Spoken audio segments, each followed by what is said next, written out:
Hello, hello. So I got one person. I got you, Alicia.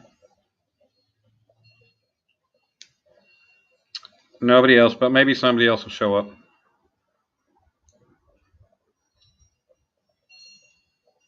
A wrench, yes, you got a wrench. You're special. You are blue and you have a wrench.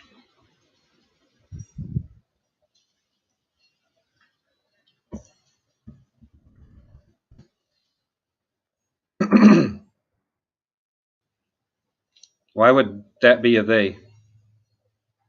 Because of the people in the picture?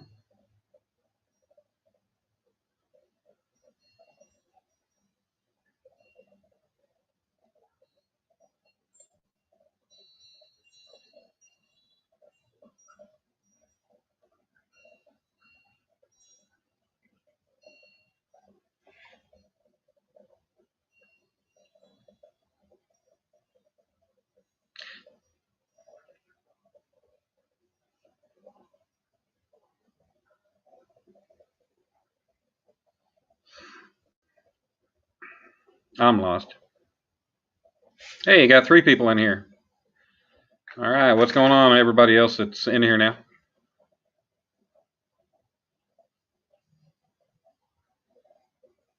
Hill Jack, what's going on, buddy?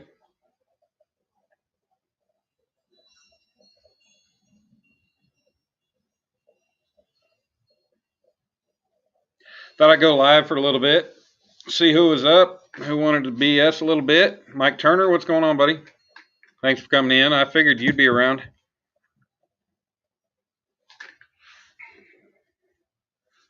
Just a little late night bullshit session.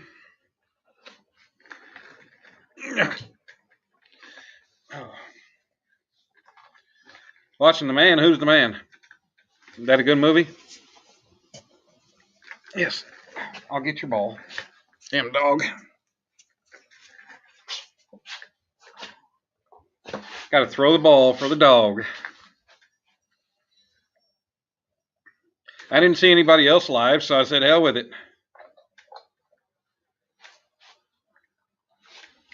Got done working on what I was working on in the shop.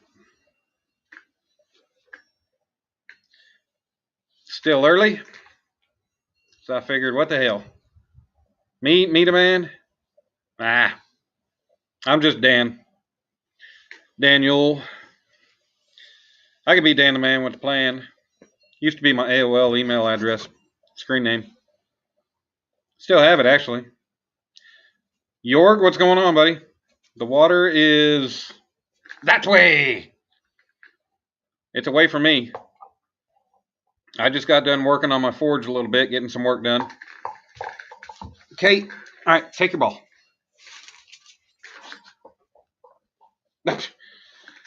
Doesn't help when she catches it in the dark off of one bounce.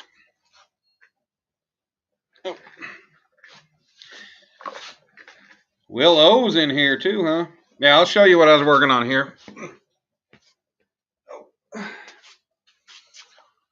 I got, ouch, the rest of my firebox for my coal forge welded up. Got it all welded up tonight. Got the lips welded on. So, looking all pretty and cleaned up. I just got to cut the bottom of it out. Cut the bottom of it out. Put my run my ash pipe and my air intake pipe on there, and then build my stand, and I'll be ready to start forging and quit wasting gas using the torch. Kate, you want to say hi, baby? Come here. Come here. Look at this. Yes, come here, baby. Come here. Oh, well, don't knock the laptop off with your big old clumsy tail. Oh, come here. Come here. There we go. He's a pretty baby. She won't give me her ball, though. Give me the ball. Give me the ball. There we go. Yeah, so what's everybody else up to tonight? Thank you, Alicia and Hill Jack. I'm trying to make it look nice. everything I make, I try to take extra special care and make it look good, like I actually know what I'm doing. Kate says hi. And she won't stop now.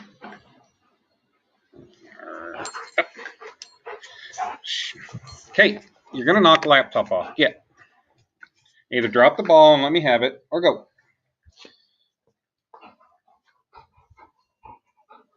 I've just got the laptop sitting on a little stool. Thank you, Hill Jack.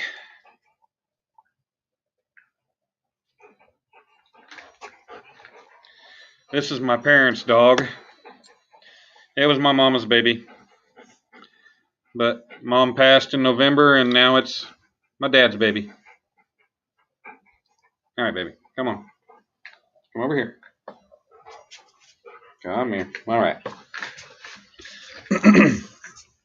4 dogs. What kind of dogs you got there, Hill Jack? No. Yeah, she wants to snuggle. Yeah, baby. Yeah, baby. You're a pretty girl. Yeah, baby. Oh, I got the ball now. Oh, you went that way. All right.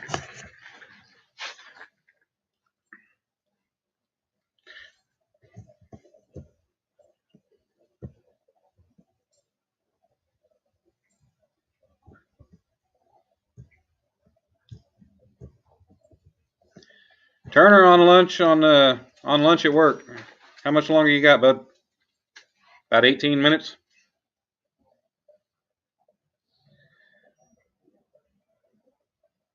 What makes you love that dog even more? Jorg, where are you at? Are you Sweden, Norway, one of those Nordic countries? Hopefully I'm saying your name right.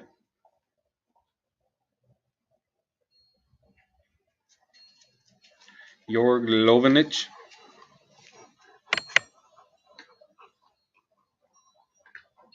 Yeah, good luck on that, Mike. I mean, you can find a white one pretty easily, I believe. Germany. Okay, sorry about that. What time is it over there?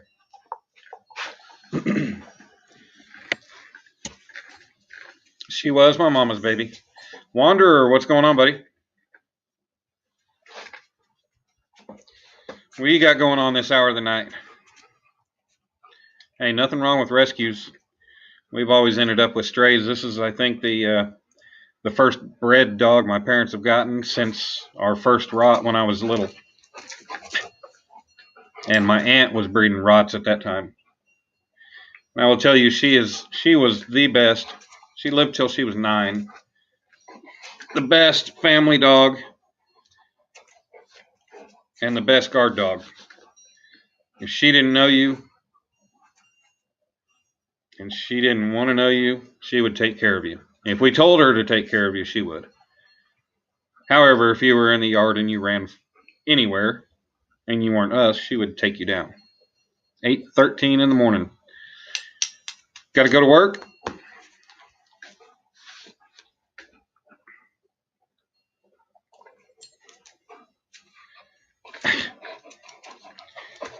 Okay, stop, baby. Sean, where's Sean? Who's Sean? Wanderer, are you Sean?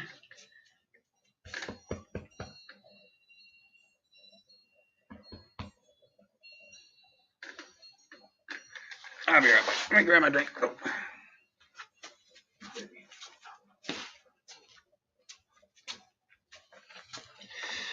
Oh, you get to see the... All right, Sean, nice to meet you. I never knew your name. And definitely, I really appreciate that, man. I spent a lot of time on that. It was definitely a labor of love. I got, let's see if you can see it. I got that nice burn on my arm there. It's healing up, but a bunch of cuts, scrapes, burn, couple burns. But man, it was all worth it, especially with his reaction and everybody else's that saw it live. It meant the world just getting that. Avid, what's up, bud? Good to see you in. How's work going? But you're seeing the pitch black because I got the shop door open, and well, that's all that's behind me is darkness. That's the way it is out in the country, which is nice. I'm hearing some wind chimes jingling, tree limbs blowing with the leaves, and that's it. Cool. I used to do a lot of welding, a lot of fabricating back when I worked on heavy equipment. Lost that job. Well, got laid off at the end of 2011 after 8 years. My dad retired from that company. I worked with him for 8 years. But I did all that. Did a whole hell of a lot of fabrication and welding. And when I lost that job, I lost the ability to do anything. Because I had my grinders and all kinds of other tools, but I didn't have a welder. I didn't have my torch. I didn't have a lot of things. Hell, I didn't even have a vise on a workbench. But over here at my dad's, I'm able to work in the shop and get some things done. So I figured, I might as well get after it. Mike, I am still working on the piece for Mark, Fishing Magician 2.0. I'm about 2/3 of the way done. I've got basically the majority of all the hard stuff done. I've got one piece I've got to cut out and detail. And then due to the nature of some of the work that I've done on it, I've got a friend that's going to TIG weld it. That way it will stay nice and clean. I don't have a TIG welder. I don't know how to, I have an idea of how to TIG, but I would definitely like to do some before I get working on my artwork with it. But a friend of mine is going to weld up with this TIG. That's what he does. He runs a fab shop. And he's going to weld it up for me. And then I will do the final cleanup and a little bit of painting. And then figure out how the hell I'm going to box it up and ship that. So hopefully here in the next week, I'll get the majority of it done. Thank you, Avid. I said I worked my ass off on it, and it paid off. It was worth it. And said I'm making a few pieces for a few people that, that have been just really friendly, welcoming to me here in the YouTube world. And since I'm getting back, it'd be just a good way of being able to get my work, my name out there, and just make some pieces for a few people that I think would really love them. So, no questions asked, no wanting anything in return, just doing it. That's kind of what I'm looking to do. It helps them. If that's something that add to their channel, help them out a little bit, even just something to make them smile, something to help me get my name out there.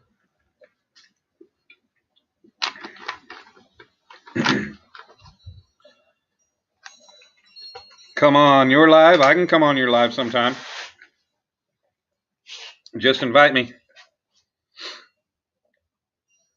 And I will say, your co-host, Katie, she has played a hand in the piece that I'm making for Fishing Magician Mark. And she will get credit for that. I've already kind of given some credit in Stan's show, I think it was. But Katie, I will definitely make sure Katie gets credit for the help that she's given. And it's definitely a big help to help me get that thing finished up. Biggest thing is, great. It's nice that everybody's able to see it, but I've really got to figure out how to edit video so I can get video of me making these things on my channel. That way people can see them and they can see my work from me. So hopefully, I've got hours upon hours. Avid, I don't have Facebook, but I can give you my email address. You can email me that way. All right, Mike, thanks for coming in. Take it easy. Don't hurt yourself, and Work hard.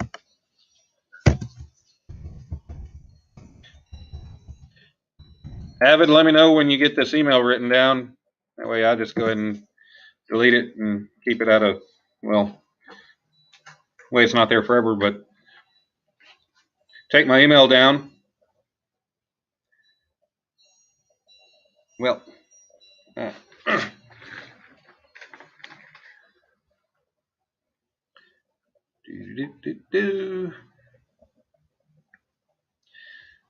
to Danik.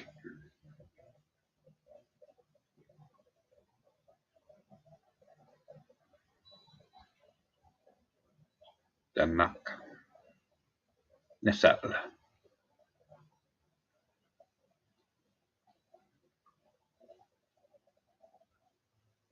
Got it.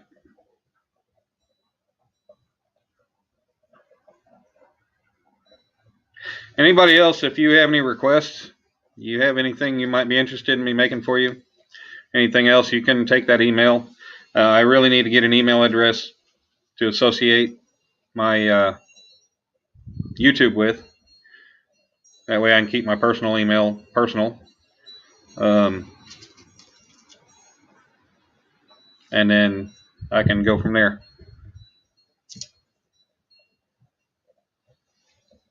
Woo! Kate's over here stinking it up. Nah. Well, shoot, I got to go back to my damn.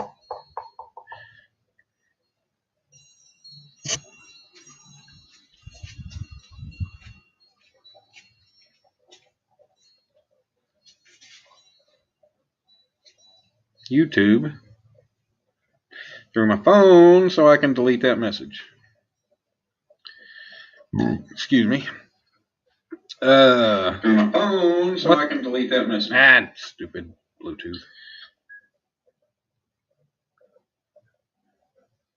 Excuse me. Damn it. All right. Lynn, what's going on, bud? Thank you for coming in.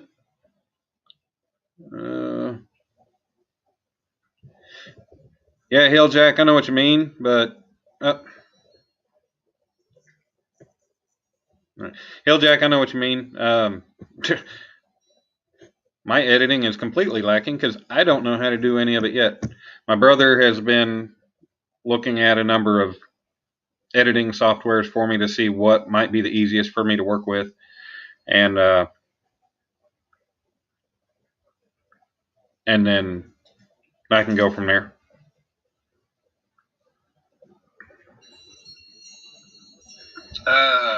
Here we go. All right. Jorg, I made a real life copy of his logo, the hooks and hammock. And then since I don't know, for some reason I felt since I didn't incorporate his name, even though the piece itself spoke for itself, I went ahead and made an H and H, and I used a torch to blue the metal of the H and the H, and I left the and symbol polished, or kind of a bare polish, more of a rough polish, not a polished polish. Yeah, Avid, I went ahead and already emailed you too. Lynn, sounds good, man. Let me know what you're thinking. I can try to work on something. And I really appreciate it. Yeah, man, I don't know. I was looking at his logo one day and I was like, you know what? That just looks like something that I could do pretty easily. And it turned out it really was not as hard as I thought it might be. It took some work. The hooks, I made the first one and it came out really good. And then the second one, I don't even know why I didn't even really compare it to the first one to start with. I did, but it was a little bit off. But I did that, and then the hammock. What I did is I just welded the hooks to the work table, and I welded them straight up and at the distance I wanted them, and then I just kind of went from there. I didn't even really measure. I just kind of eyeballed and started shaping. Pieced everything together as I went. Yeah, Hill Jack, that might be a little bit tough. You know, not everybody out. It doesn't have to be a logo for everybody. If there's somebody interested in something that they would like me to make, you know, all they got to do is shoot me an idea.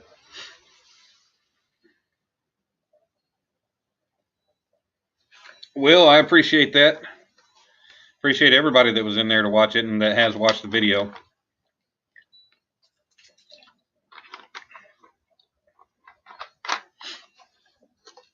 But that's kind of like everything I do is, you know, I'll do minor drawings, but everything else I do is just kind of in my head.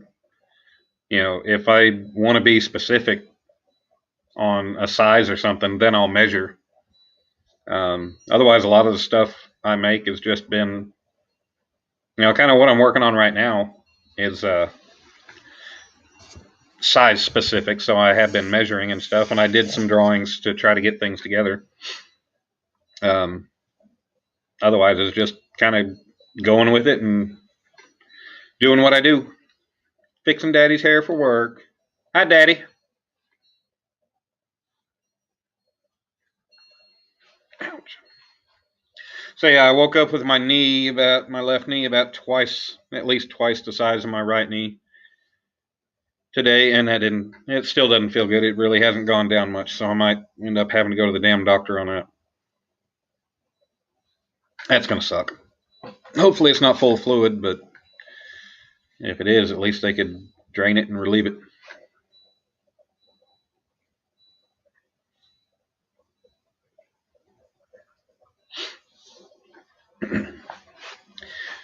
Yeah, Jorg, check it out. Like I said, eventually I'm going to get the video of me making the things, and then people can see my work on my end.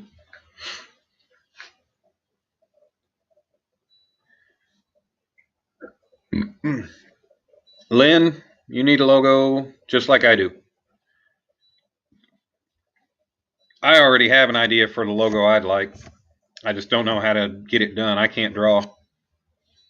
I can sketch a little bit, but what I want, I damn sure couldn't do it.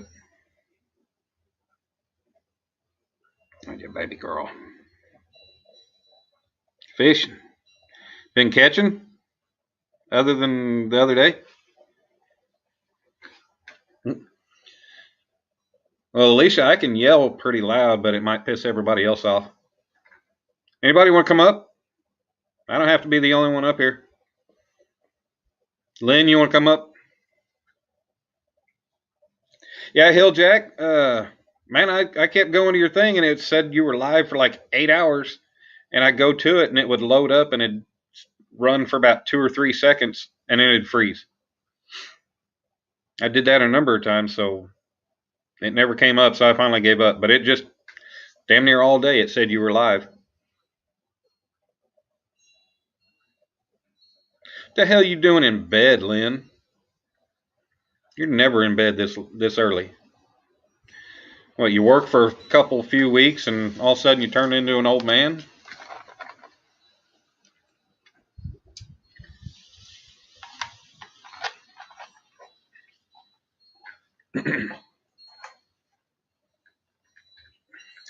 So Hill Jack, you said you doubled up.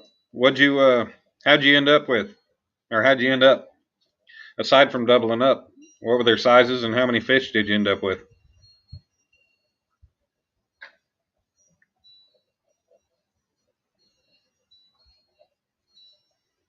Well, that's good, Sean. I might have to hit up old Palmetto. I've got an idea for making something for his logo, but it would be tough and take me a while.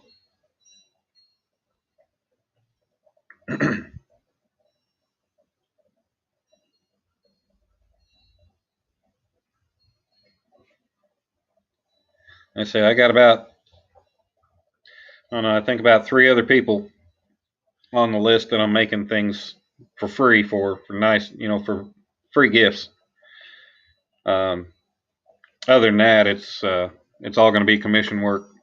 It's going to be paid because I can't afford to spend all my time and money on materials and consumables like grinding discs and sanding wheels and everything else and just give everything away. Especially, I mean, hell, that cost me $40 to ship that box to Chris on top of everything else. Which I'm not complaining because it was well worth it. But it gets expensive. Yeah, rub it in, catching your limit of bass.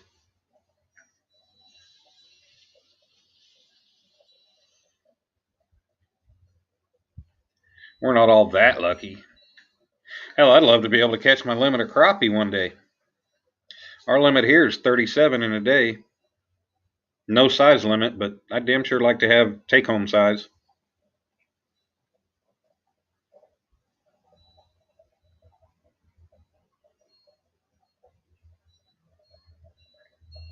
Damn, Hilljack. That's a nice day out. I'm lucky if I get one bite in a day, let alone 6. Or 6 fish.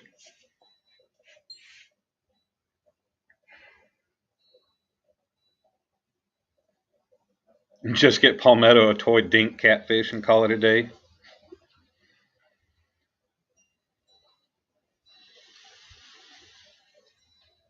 Woohoo!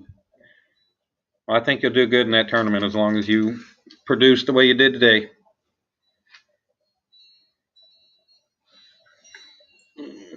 Kate decided to settle down and lay down at my feet. That's slow for there. Where are you at?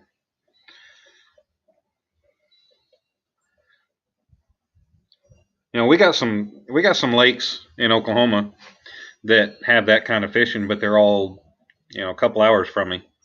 That sucks. Once we get our little boat out, though, I think that'll change things for our fishing. What up, polar bear? It's funny. The only way I can see somebody saying something before it shows up in the chat is by having it on my phone. Lake Marion, South Carolina. Oh yeah, I forgot. Sorry. Yeah, you've said Santee Cooper, that area. So.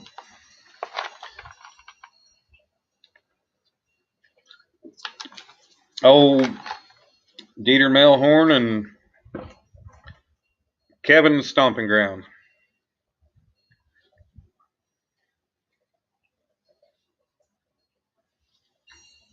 But you ought to join up with Palmetto and them sometime and go do a collaborative fishing session sometime.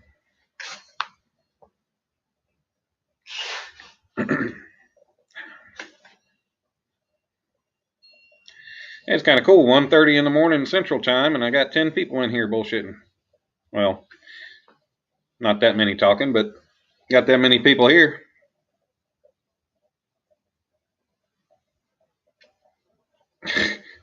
You gonna beg strangers? You need to get your dad out fishing. Doesn't seem like he's been out fishing with you.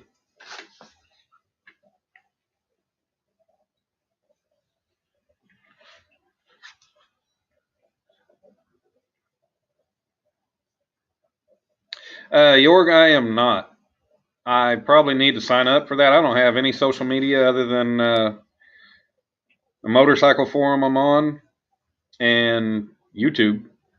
So yeah, I need to. With my artwork and my stuff, I probably need to get on Instagram. That way, I have a place where I can post pictures and everything of my work. Be a good outlet.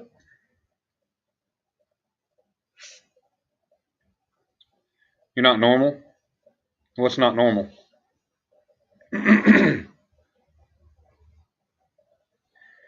Polar Bear, I really appreciate it, man. You know, he called me up Friday.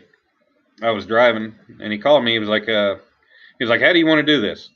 He was like, you want to do it live, and you want to, you know, you gonna make me wait? I was like, yep. I said, I really want to see your initial reaction from the start, and I want to see what everybody else has to say about it as soon as you're doing it as well. And it got an awesome reaction. I really loved everybody's reaction. It was nice to see. It's almost kind of like a one piece, two piece art show. Everybody's showing up, and you get to see their reactions whenever they walk in and see it.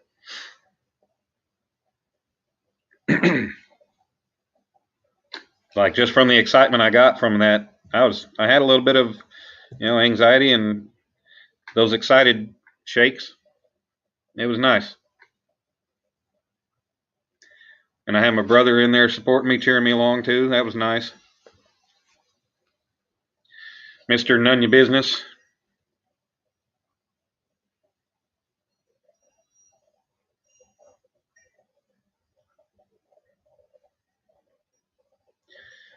Anybody else bored and want to come up, I'll post a link.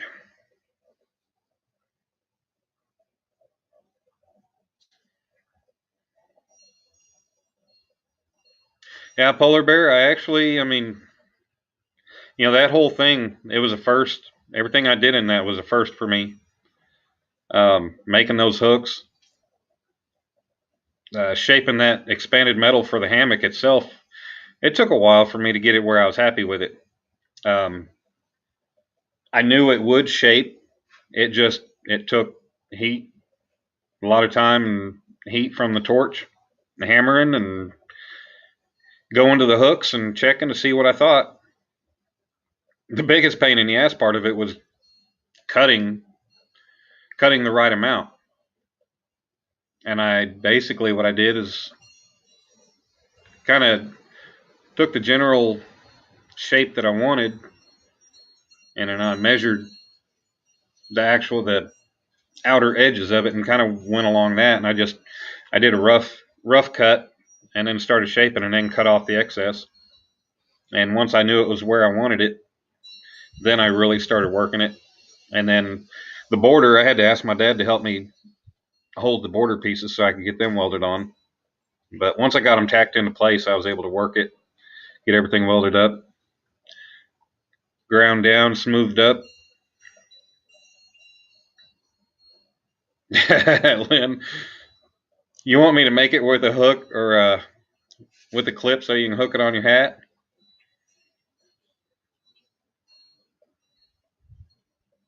You can start a new hat hook trend.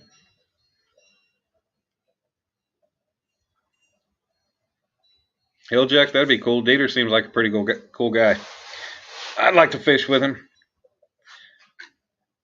Even if it's not monsters, he can put me on some fish.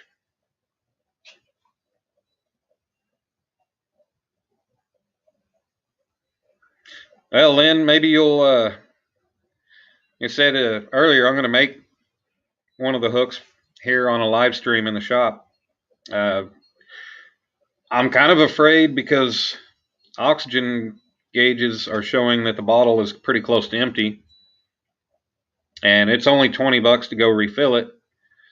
But I'm afraid of taking a bottle up there that I'm pretty sure is not close to empty yet and exchanging it when I don't need to. But I'm afraid of starting a stream, needing oxygen, using it, and then running out and not being able to finish the project. So it's kind of a catch-22. Maybe I'll have to work on something else before that day, before that night, and see if I run out or not.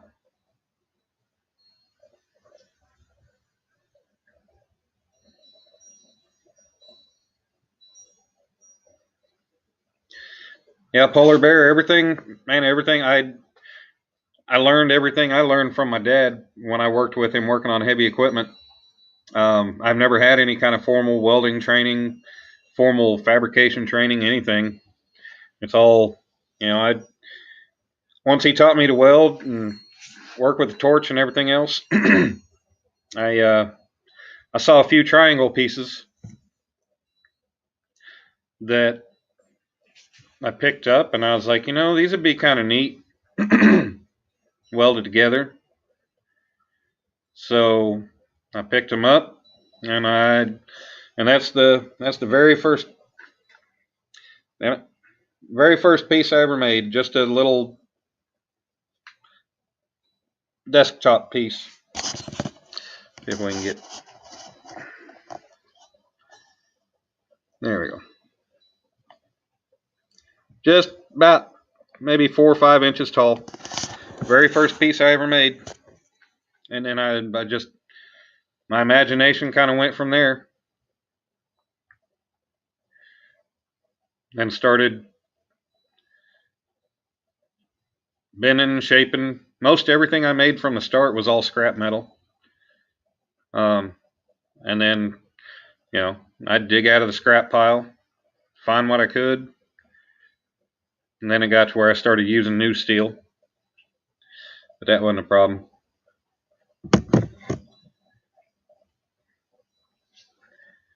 Yeah, Jack, that's cool. He seems like a pretty cool guy to get to know and be friends with. Especially, you know, I'm not a big NASCAR guy, but, you know, him being in the NASCAR world, I think he's a cameraman or something. That'd be something if he could, you know, hook it up on a race or something. That'd be something I'd love to be able to do. I've always wanted to go to a race at least.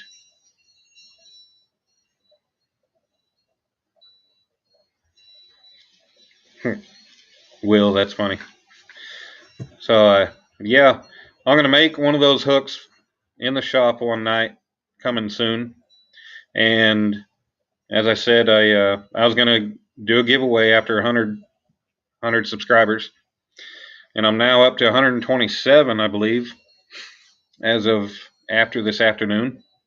So I'm a little late, but I wanted to get that sent out before I even gave any indication of any part of his piece. So, yep, build log splitters to wood stoves. That's pretty cool. I've seen a bunch of different kind of log splitters. You talking about manual type?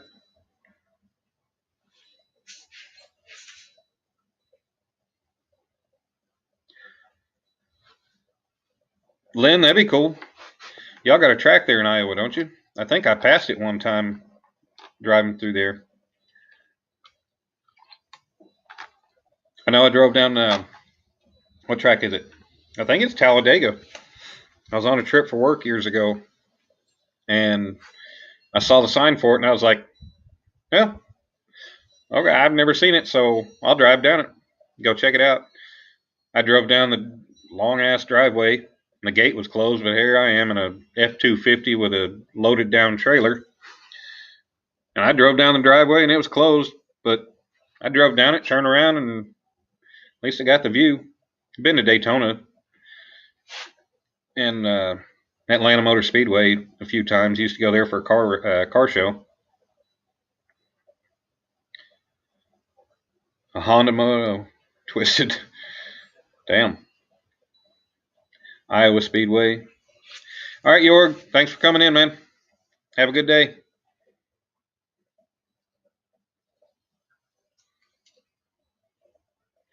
Yeah, Lynn, me and my ex, we talked about going to Texas. I've driven by there a number of times. That's a pretty big track.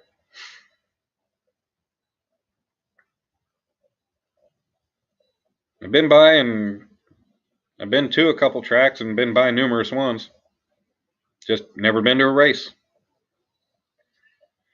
My old roommate, he had a race at the old, what is it? It's the Texas Motor Speedway that they race at now. And then the one down by College Station is the old Texas World Speedway. He raced BMW CCA cars and had a race down there on a road course race. And I drove my car. I had just gotten my BMW then, drove down there.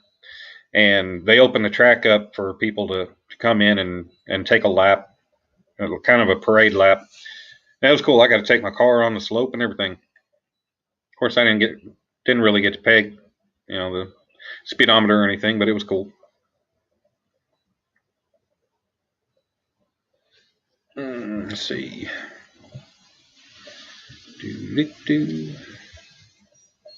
Kentucky Speedway.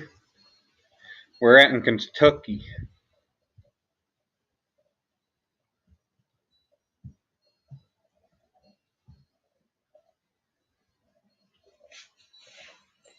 Kansas Speedway. I forget that Kansas even has one. And Will, yeah, thank you. I working with metal. I'm not professionally taught, and really most aspects of it, but I make things work out. I might take the long way around making it happen, but I'll get it done the way I want it to.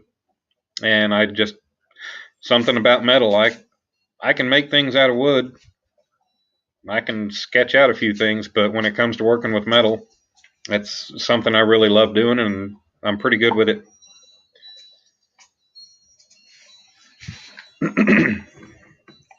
All right, Avid.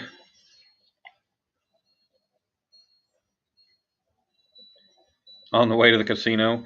I don't need to go to the casino before I go to a NASCAR track and blow even a bunch more money there.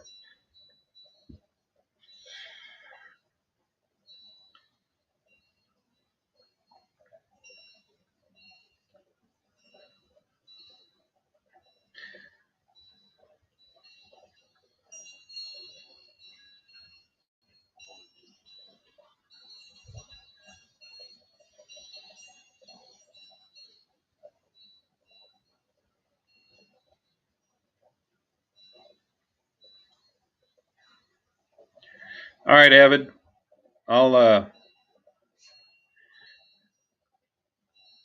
see what kind of pictures I can get gathered up, put together for you. And I'll send them to you.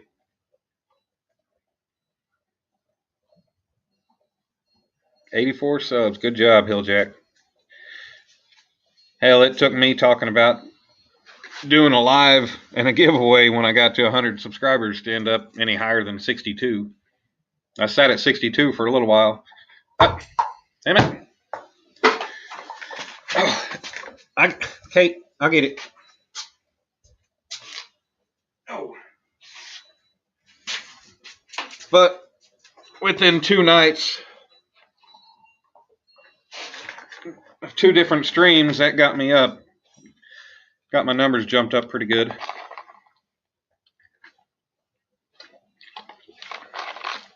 I even got a special notification from YouTube saying I reached a 100 subscriber milestone. How cool is that? 100.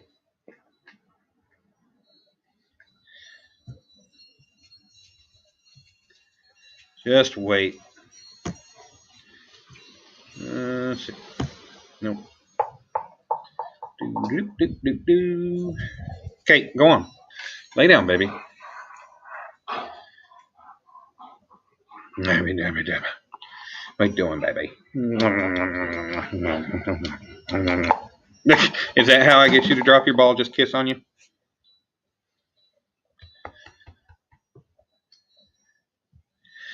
Yes, sir, polar bear. I forgot how to share or invite. Oh, duh. There we go.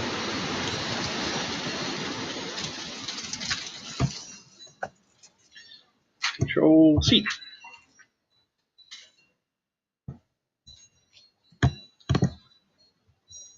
Paste. Enter.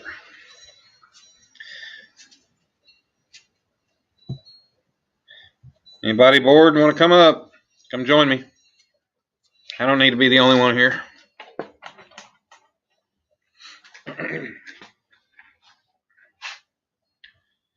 Hilljack, you'll get there. You're at least going out getting more lives. I put a couple lives up, but I've only caught 1 fish, and it was just in any of my lives, and it was dinky. I've had 3 fishing lives, and 1 just around the house late night chatting live. Oh yeah, baby. Oh yeah, baby girl. Come here. Come here. Come here. Drop the ball. Drop the ball. Okay, come here. Never mind.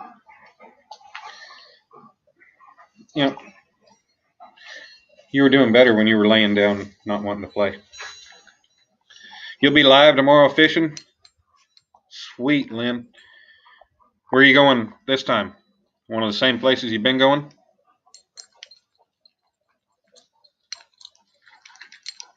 Oh, yeah. Oh, yeah. Oh, you like that. Did you get your tripod with one of them ring lights too? Kind of like Chris had in his live? I need to look into one of those.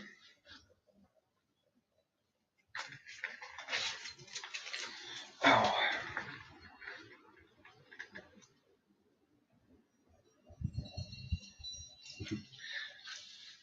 Well, I ain't going to be up early tomorrow. God dang it. Oh, well.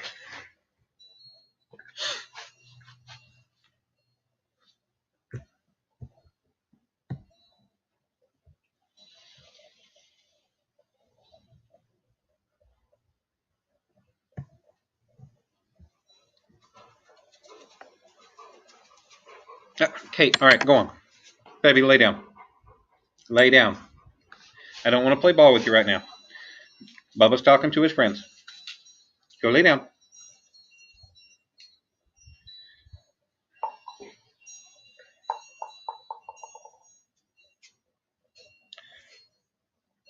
Holy hell, Lynn. What'd you get for that? Avid, you still here?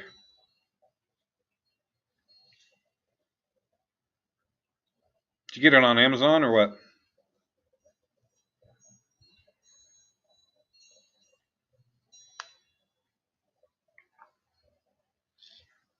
You're not going to get to the river early. You're going to be up late.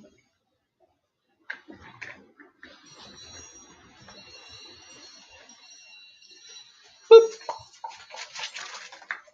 120? Damn. I ain't looking to spend that much. I ain't making YouTube money yet. Or Super Chat money. Well, if the wind's not blowing and my knee isn't as bad tomorrow, I might try to go fishing too. Maybe see if I can go live then. Might try to fish somewhere else. Big Bank Hank? I don't know, Mr. Big Bank Hank. If you do, introduce him to me.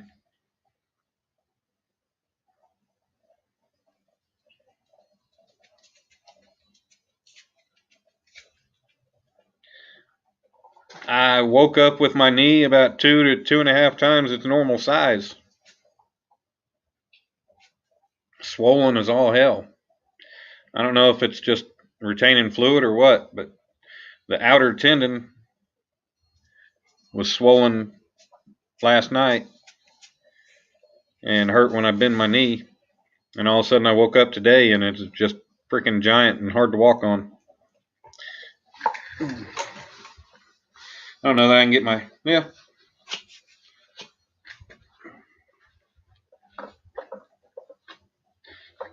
Try this. No, actually, Polar Bear, I didn't do a damn thing. Man, Lynn, you need to get that thing taken care of. I know you got antibiotics, but you need to get into the dentist and get that thing, get a root canal done on it. Or pulled.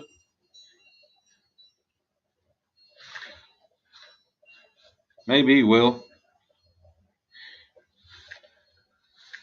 Yeah, Lynn, I mean, you took the antibiotics and you got rid of the infection to start with, but it's not going to go away until you actually fix it. There we go. Let's see.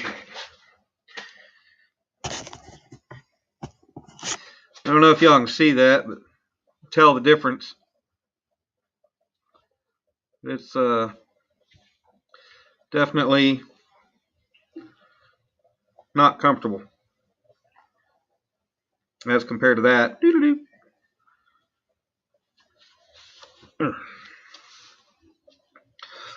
Ouch.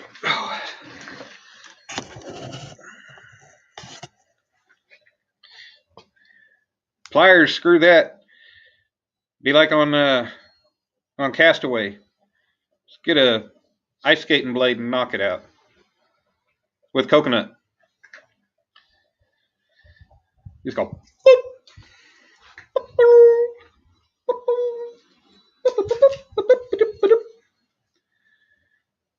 Yeah, it's swollen all to hell.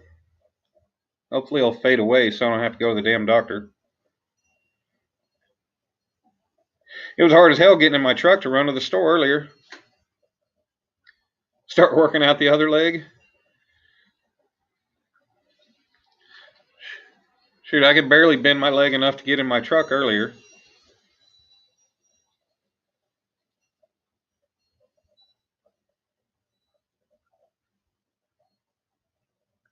Yeah, no, that's my right knee is what they normally look like.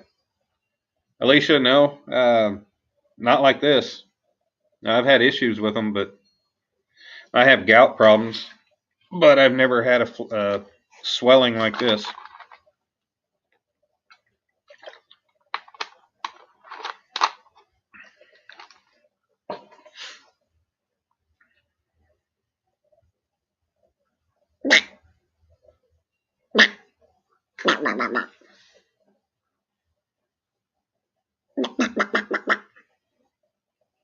What? I got Kate sitting here looking at me like, what are you doing? Of course, she's waiting on me to grab her ball and throw it again. No, Abbott, like I said, I didn't hurt my knee. I didn't touch it at all. Oh, Abbott, since you're here now, I'll show you how much. That hurts. Oh, I finally got my firebox welded up and got the lips all done on it today for my forge. So it's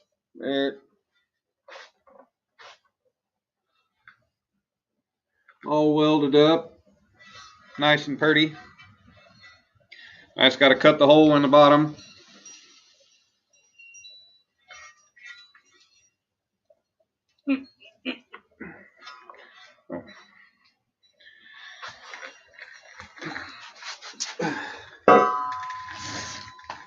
It'll be done before too long, hopefully. Yeah, Polar, hopefully it is. Polar Bear, what's your name again?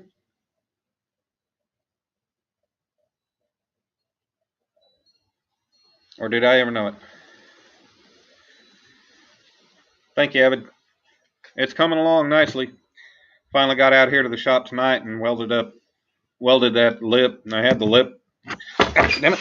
I had the surround pieces all tacked on sometime last week, but I finally came out tonight and welded it up solid. Chad, all right. And where are you at? Excuse me.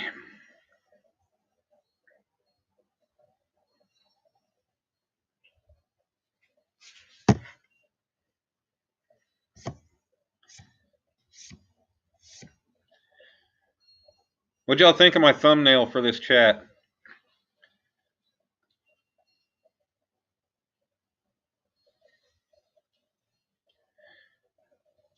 All right, Hilljack. Take it easy, bud. Have a good night. Hopefully, I'll be able to catch one of your streams to be able to hang out and catch it. Watch you do some fishing, catching. Yeah, Kate. Here.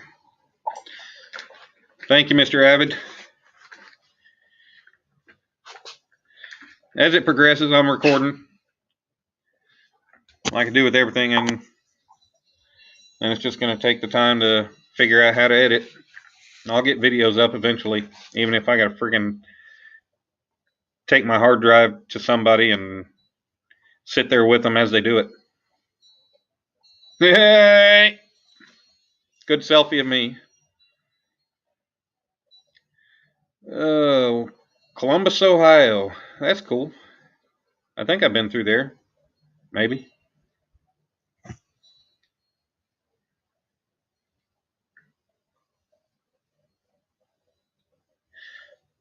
Chad, I know what you're talking about. I mean, hell, I kind of joined this, months ago. But I've been on YouTube for years. I just never been part of YouTube, I just come on and watch videos. And then after watching videos of catfish stuff, one day I stumbled across a live stream And I was like, I'll be damned. I can go in there and chat. Well, I didn't have a name to chat with. And I was kind of reluctant to just put my full name in there. And, I wasn't going to put anything else in there and not have a good name. So I just chatted with, I finally gave in after going into um, several live streams, and finally gave in because there's always so many things I wanted to talk about or say, especially when I knew somebody was full of shit and I wanted to call them out on it. But I finally made my name, went in and started chatting, and started talking to everybody.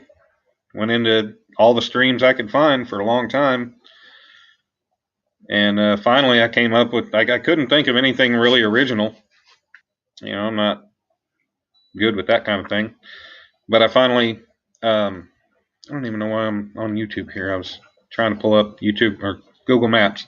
Um, but finally, I was just like, I mean, my name's Daniel, but and I figured Daniel's Creations and Adventures would be a little long.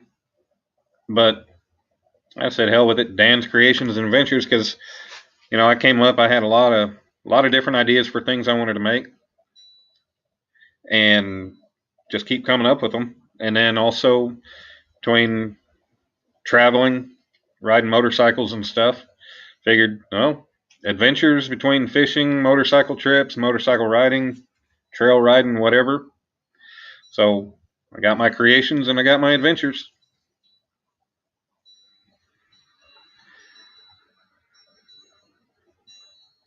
So we'll see if it picks up and goes anywhere. Columbus.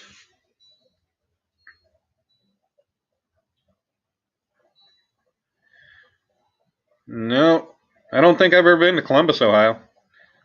I've been all through that state, but I don't think I've ever been there. Been across I-70 and up, what was it, Interstate 24 or whatever that goes out of Nashville up through Kentucky and Indiana, I think, and then up into Cincinnati. Went up that way. Well, Alicia, I appreciate it. I hope I can head places, especially with some of the work that I'm doing. Hopefully, it'll take me places. Will?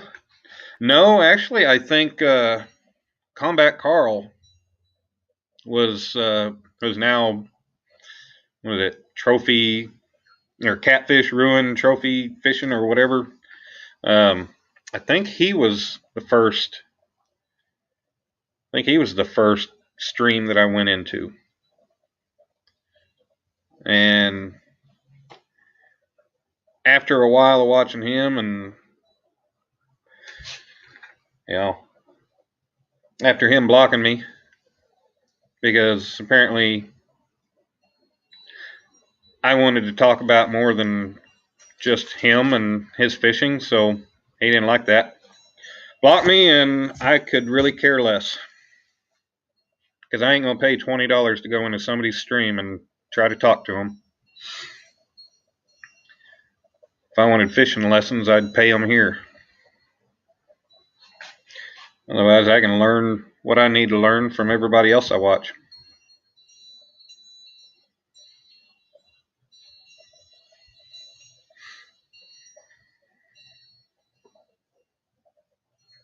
'70 goes through Columbus? Well, hell, I've been through I-70. Oh, yeah. I didn't even look deep enough on Google Maps. Yeah, I've been through I-70. I used to go to Pennsylvania that way down I-70 all the time.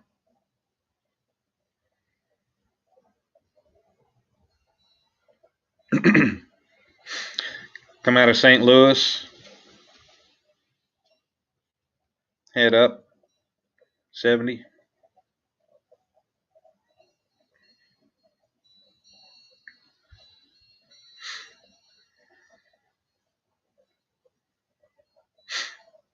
Been on an hour and still got 7 people kicking. Actually kind of have an active chat. That's nice. Not bad for 2 o'clock in the morning.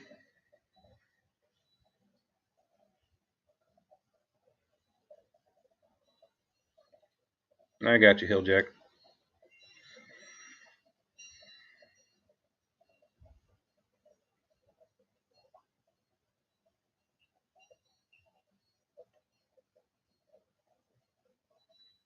Yeah, with any luck, maybe I'll get things going, and maybe once a month or so, I'll do a live stream from the shop of me making something different.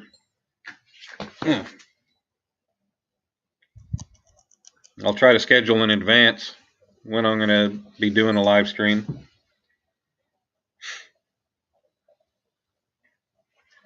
Especially if I'm in the shop.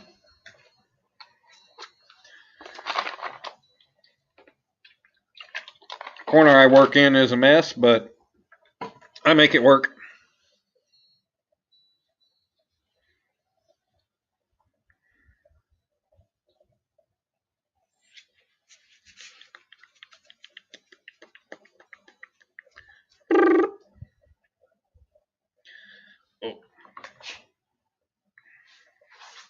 So I've talked about them before.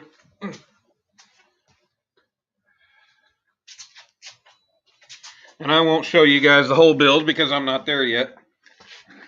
Finally getting good enough weather to where I can paint this thing. But part of my bank fishing build, I made 4 replica monster rod holders, and here's one of them.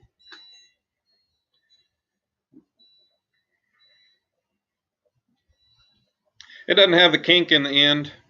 I can always add that if I want to.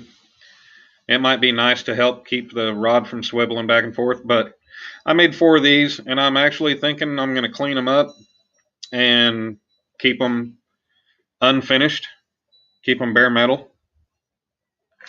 But once I get done with this project, you guys will see it. Like I said, I made 4 of them. I made these out of 5/16 cold roll round stock. Monster rod holders are made out of 1/2 inch, which a lot of people think you gotta have monster metal to make something strong. Now, granted, these aren't gonna hold a 300-pound shark like monster rod holders will. However, I did put a nice heavy bottle hooked to my 7'6" B&M rod, and I folded that thing damn near in half, and this thing flexed maybe a 1/4 inch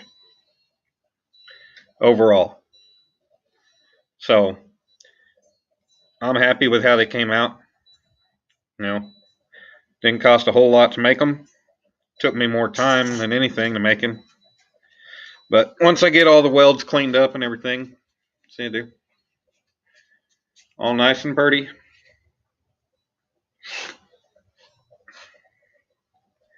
But they'll hold up to any fish I'll catch from the bank, that's for sure.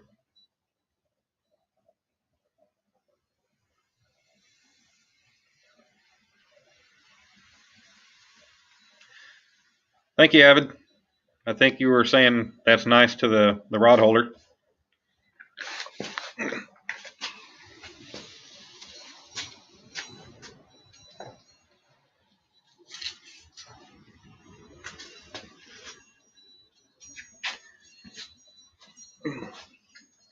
Oh. But yeah, I made 4 of those.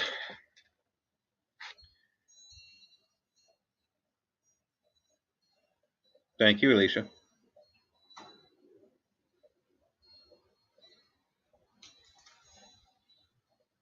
Polar, is it you that said you've you got MS or something in your hand?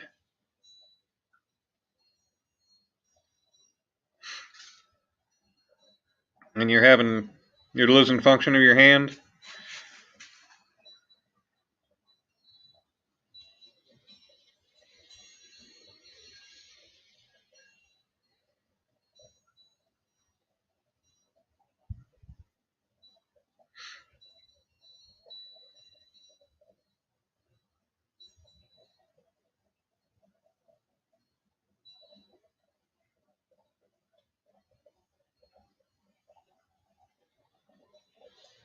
Uh-oh, time to plug my laptop in. I'll be right back. Gotta get an extension cord.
Oh man, sorry you have to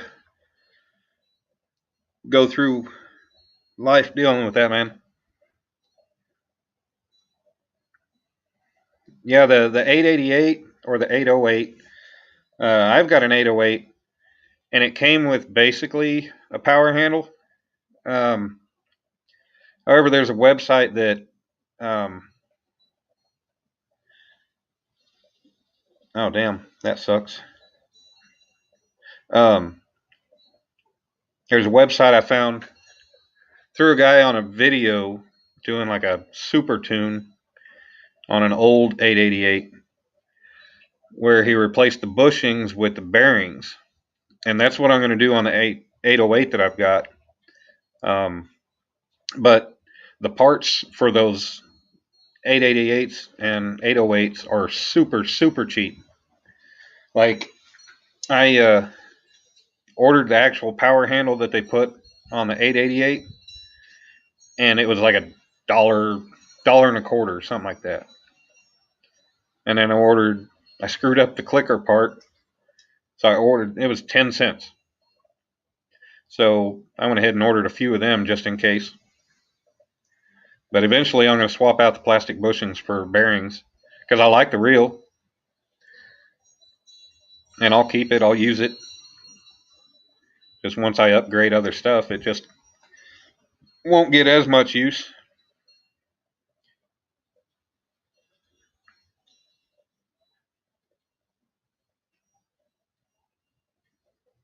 That could be a good idea, Abed. Owie, owie.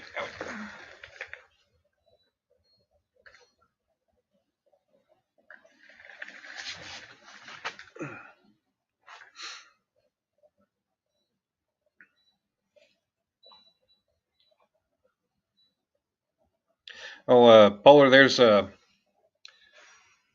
think he does videos for the Outdoor Oklahoma, and you can find the videos on YouTube that he does. And I think he's got MS in both of his hands now. I don't know if he actually fishes or if he's able to, or how he does it. But it might be worth a shot to even try to contact him some way if you're able to, and see what he's done or what he has that's helped him. But I think he kind of hosts the videos.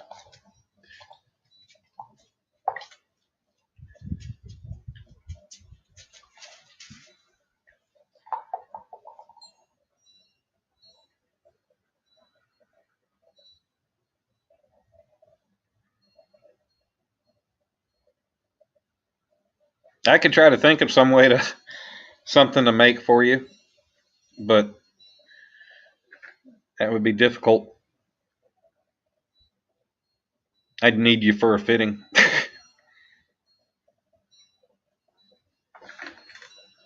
I'd always be willing to make something to help somebody out one way or another if it was going to be helpful for them.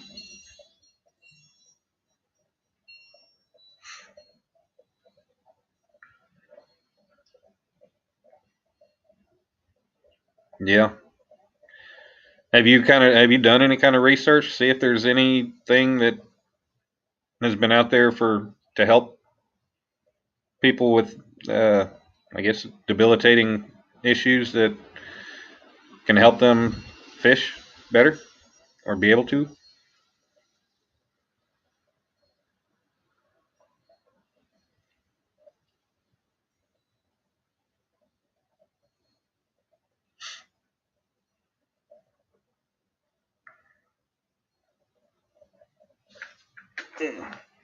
I bear back.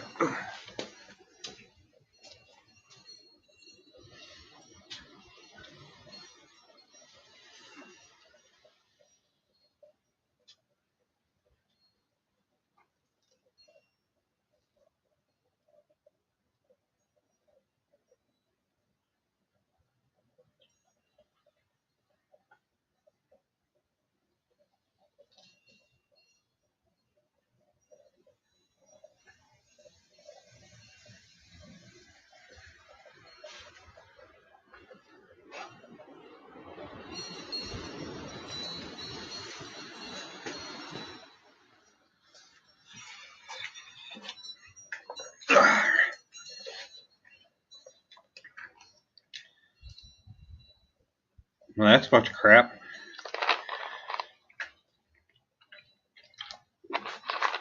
I'm just curious if there was any like physical assistance, any kind of, let me say, harnesses or anything that could help.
205. Wish I could average that.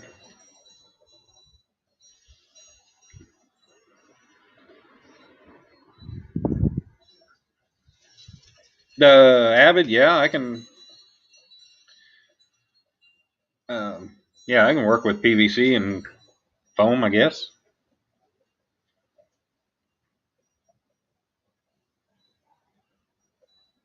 I've done a little. I mean, I haven't done extensive work with PVC and stuff.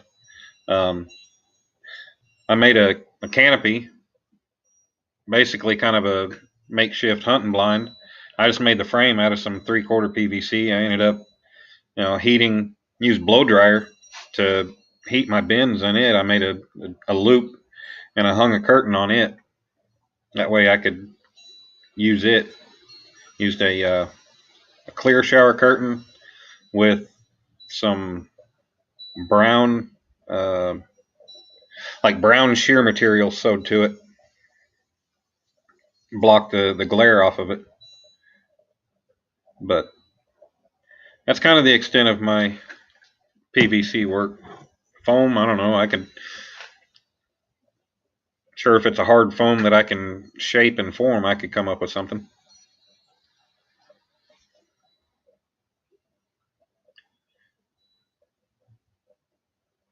Mm, polar bear, I could. Well, hell, if you end up getting a like an 808 or an 888, I've got the handle that I took off my other one that I could flare out and bend it to where it's further away. Um, I don't know how much further you're talking, but I could flare it out. End up having to put 2 bends in it, but I could do that. Move it out a 1/2 inch, 3/4, whatever.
Yeah, Polar, or Chad, like I said, if you do end up getting one of those, I can put that one back in my reel and just do some test bending on it and see how it comes out.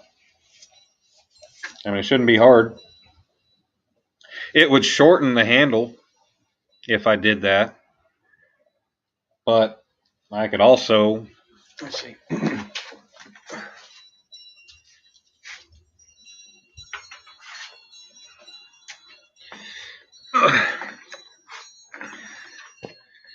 All right, sounds good. Yeah, if you end up getting the 888, so this is the power handle that they sell for it. So this thing's only $1 something. But honestly, it's just got a more or less a rivet through it. I could actually drill that out on the other one, and I could extend it out and then flare it out a little ways and see. Just, yeah, if you get that 888 and you end up fishing with it and you don't like it, you need it bumped out some, I can do that for you. Yeah, Avid, I can make it longer too.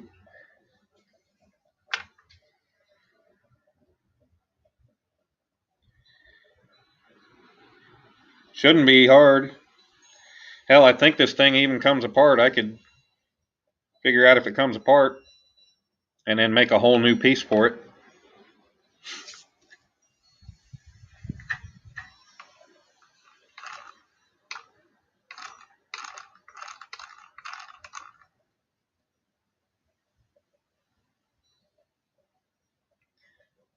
Yeah, because overall, it's not all that long. So if I did, I'd have to do a bend here, up close, do a bend here and a bend here.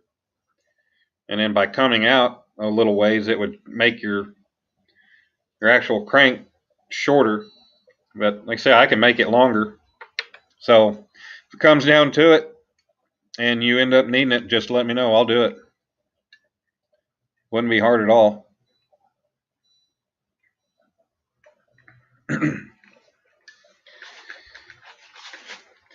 It wouldn't take much time and wouldn't cost anything. Even if it did, I'd help you out.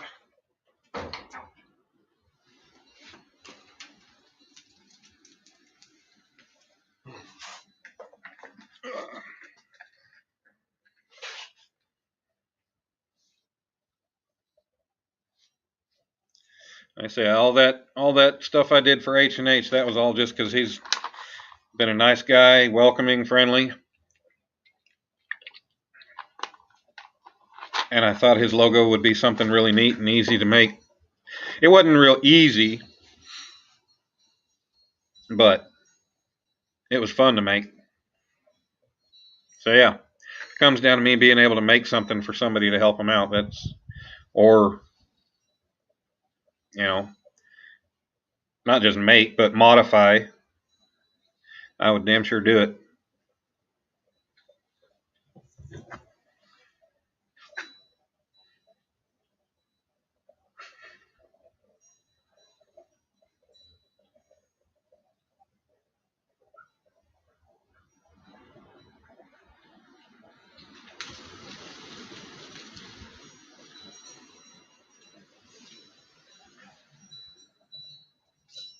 Like, kind of like that.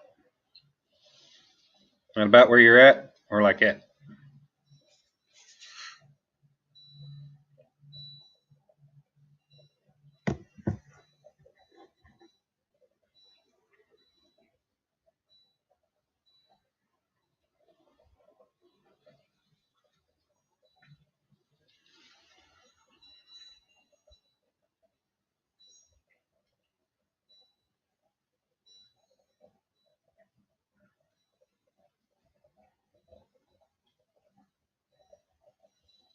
Shoot, I could even make a damn a big old knob, closed and wrist bent. Hmm.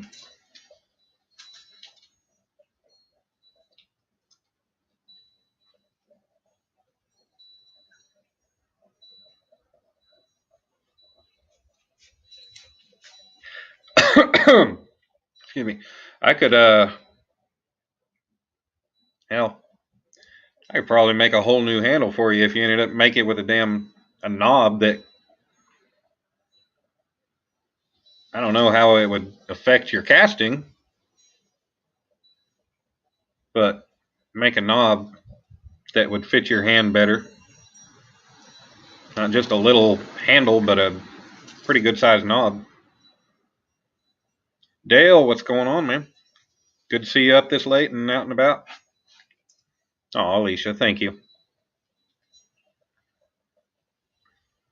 I try to be one of the good ones.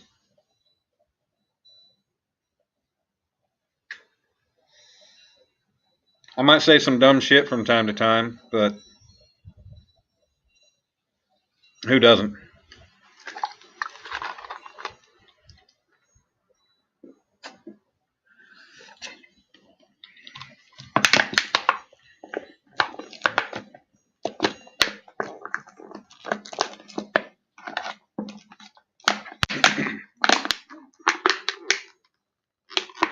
Yeah, Avid, maybe a little bit bigger. If I was closer to Columbus, Ohio, I'd hell, Chad, give me an idea of something that of a size of something that you could grip kind of firmly.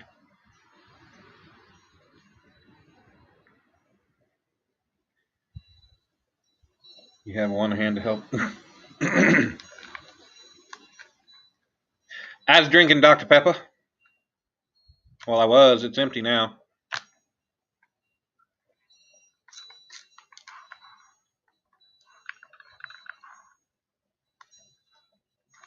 Yeah, Chad, I could go to, I'd go to the scrapyard, go find a solid piece of, solid chunk of aluminum, and I could hand shape it down to something. If I had an idea of what size you were thinking, shape it to something that'd be a little comfortable. And with your wrist twisted a little bit, hell, even cock it in to where maybe you could still get that natural rotation.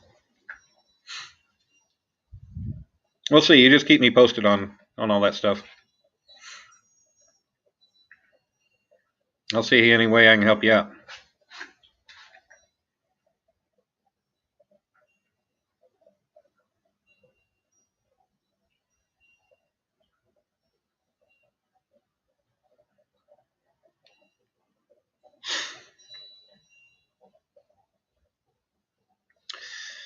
Boogie, boogie, boogie, boogie.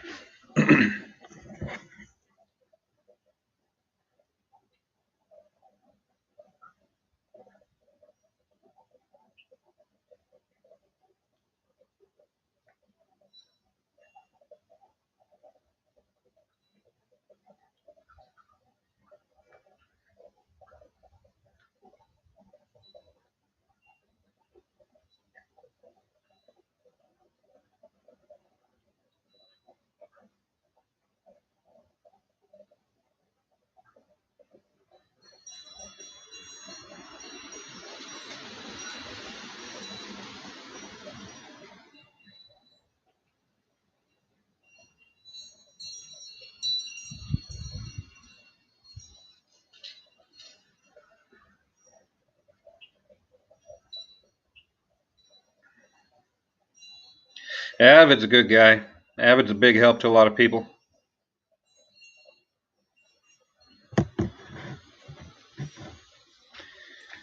He looks like a big old burly Bigfoot, but I think he's just a big old teddy bear.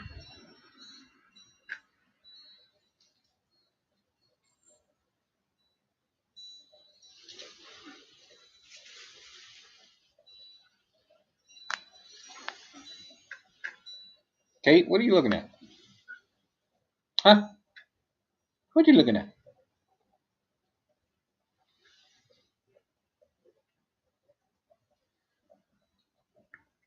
Oh, sorry, Avid. Avid is a giant asshole. He's not nice. That's what he is. He's not nice. He looks as mean. He is as mean as he looks. There we go. Is that better? Is that better, Avid?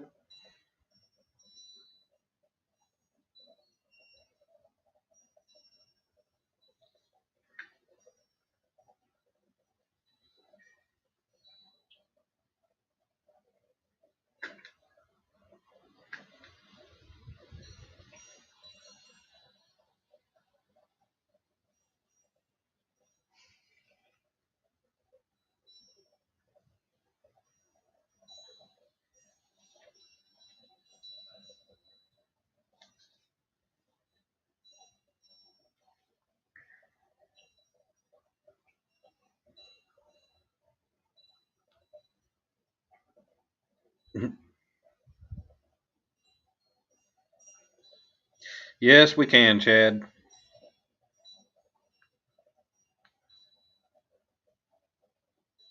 I admit it.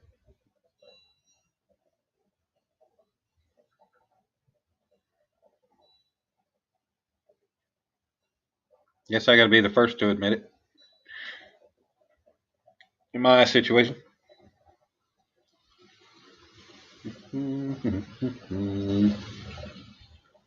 Oh.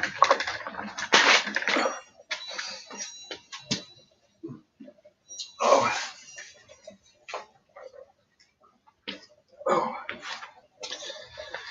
Oh. Ow.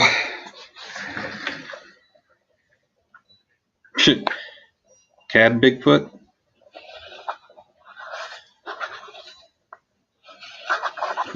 Oh. Well, I'm a good guy because you see me play with a dog. So, give you guys a preview of this is the color I'm going to paint my my bank build whenever I get it ready. It is the Fusion. It is gloss jungle green. Can't really. It is definitely an odd color, but it's going to stand out. Will, alrighty, man. Don't work too hard, and yeah, hopefully here before long I'll get some more pieces out and give everybody some more things to be able to see.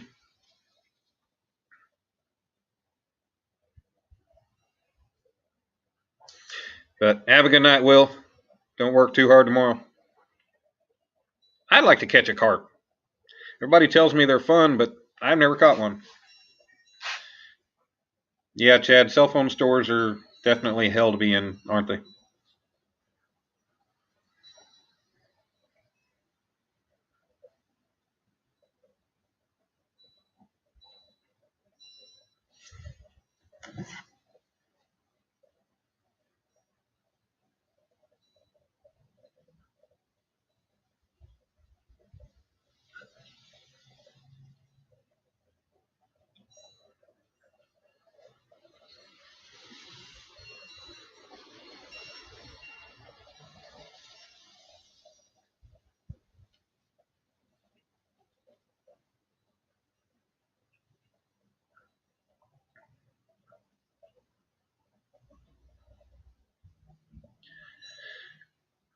Yeah, I want to try to go fishing tomorrow, but if this damn wind doesn't die down, I don't think I'm going to be able to.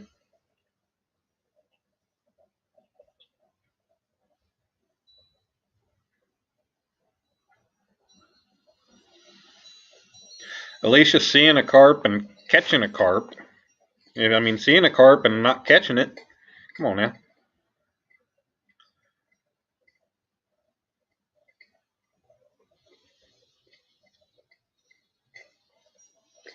Thank you, Dale. I just went with his logo picture and looked at one of my circle hooks, and I just kind of held it up as I went and looked at it until I got the shape what seemed to be about right.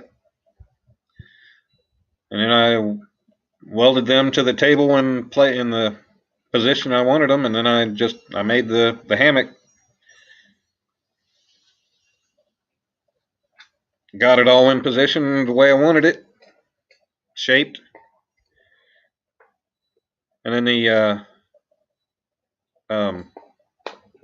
H&H, that just came. I mean, I was sitting there thinking when I came up with the idea, I was like, man, I'll have this done in like an hour. Yeah, I had all the pieces cut. Making the and symbol took me a little bit because trying to get the right curve that I wanted, the loop and everything else, and then I had to weld a piece back on there to complete it, and then getting everything together, and then getting all the welds cleaned up took me a little while, and then buffing it all smooth, then using the torch to blue the steel, and then painting the base, which I ended up having to do like 3 freaking times because for some reason it didn't want to take the paint. I don't know why. Wheaties and vanilla extract. Huh. That vanilla extract's expensive crap, though. Sure, there's cheaper things I can buy. Jello and corn. I'll do old catfish and carp. Do his recipe.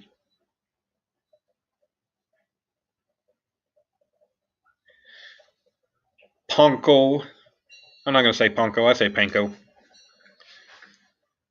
Those breadcrumbs. I just go buy some damn cheap breadcrumbs, or like Dale said, just buy some cheap cereal. Crush them up, mix it up, shake it up. Woo!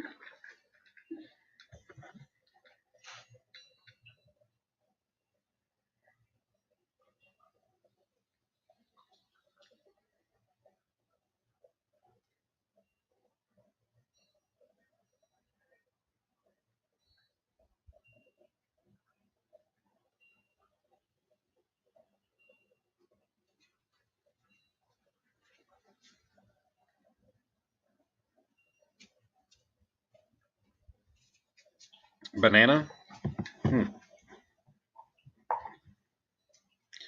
Cornflakes and banana. Well, sounds cheap and easy enough. Or bran flakes.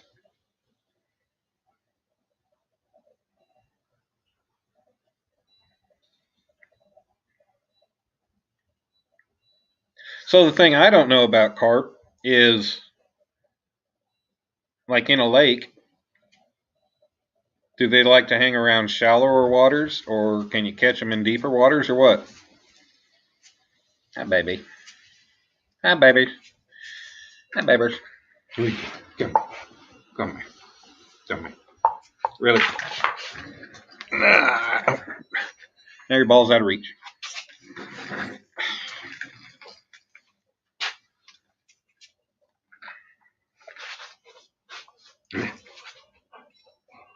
Yeah, baby. Oh, yeah, baby. Oh, yeah, pretty girl. Yeah, pretty girl. Pretty baby. Pretty baby. You pretty baby. You pretty girl. You pretty girl. Huh? Huh? Huh? All right.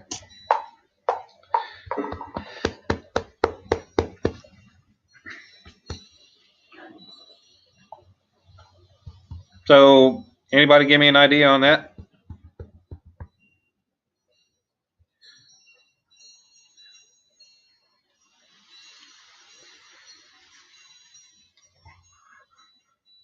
You don't have to, I don't think. You don't have to do like Luke does and use those pack weights or whatever.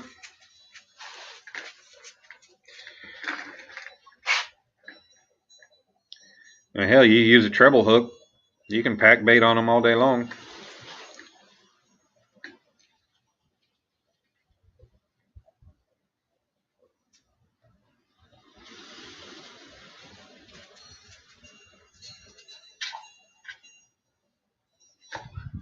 Number 56. Wow, that doesn't sound small. Hey, yeah, baby. Hey, yeah, baby.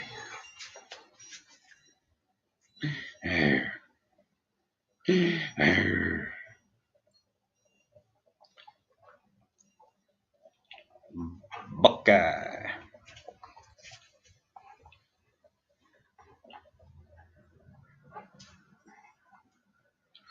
Olentangy River.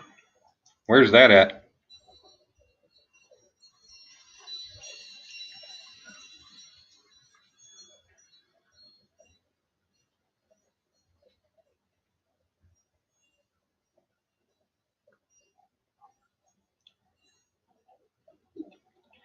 Boop, boop, boop, boop, boop.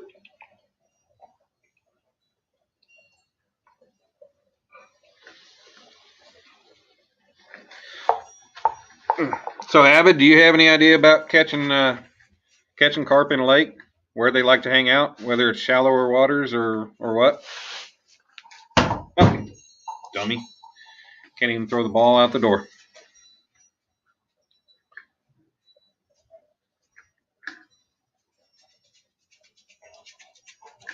Okay, drop it. Drop it. If you want to play, drop the ball.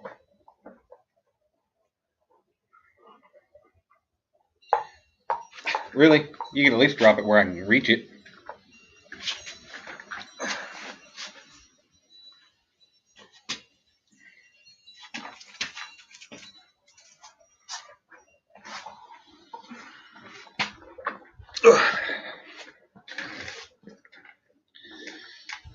I'm gonna buy one of them big old monster treble hooks. Nah, screw that. I'll make a big treble hook. Shallow water, so better off to go to a cove and try them. I think that's what I'm gonna do when we get this little bass raider out. I'm gonna go try to get to some of them shallower coves and see what hang out there. See what I can catch. I'd like to be able to catch a carp, and for one, I want to catch one and actually try it. Cook it up like Luke did. Season it up. Cook it over a fire or grill. Give it a try. And then also, I want to try it for bait. All right, baby, go lay down. Go lay down. I'm not going to play ball right now. Go lay down.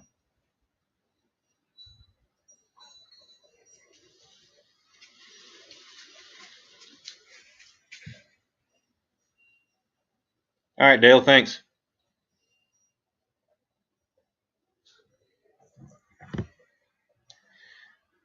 Yeah, Chad, I am. We've had it for a long time. My dad just finally got it registered a couple months ago. But he had knee replacement surgery, and we hadn't messed with taking it out yet. I need to pull it out of the shop and get the pressure washer on it, clean it off. And then he's got a battery and trolling motor for it. But we need to get it out. Go try hitting some different waters other than the bank, because we damn sure haven't had any luck off the bank or any of the docks we've been trying to fish off of. But there's a side of the lake, the west side of the lake, that I fish at most of the time. Spot I went to once is a little shallower, and if fish are starting to work towards the shallower waters, the catfish, in the warmer weather, I'm gonna probably try over there and see if I can catch anything over there again.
Yeah, I want to try for some bluegill sometime.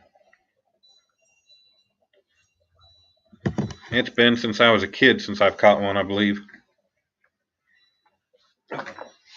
Snacks.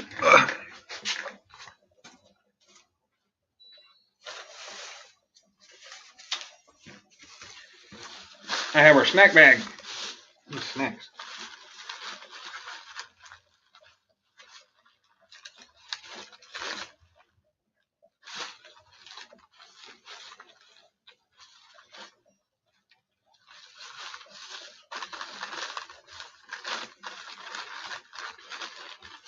All right, so Thai chili tuna packet and crackers, or just some pepper jack crackers. What should I go with?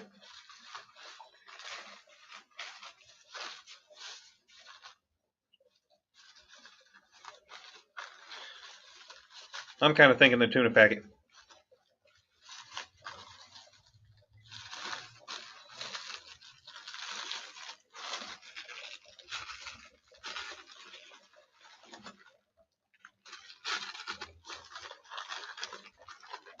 Yeah.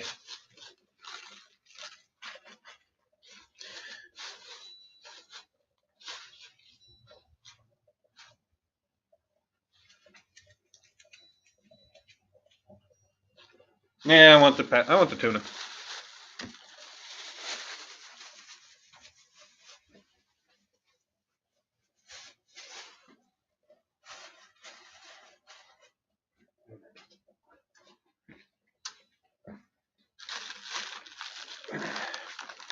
I know. I asked, but and you gave your suggestions, but I went other way. I went the other direction.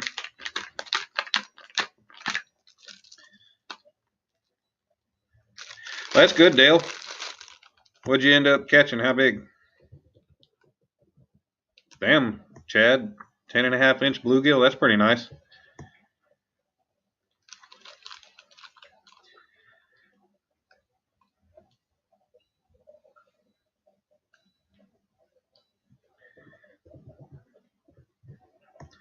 Yeah, Alicia, you're gonna have to get that boat and get it out one way or another.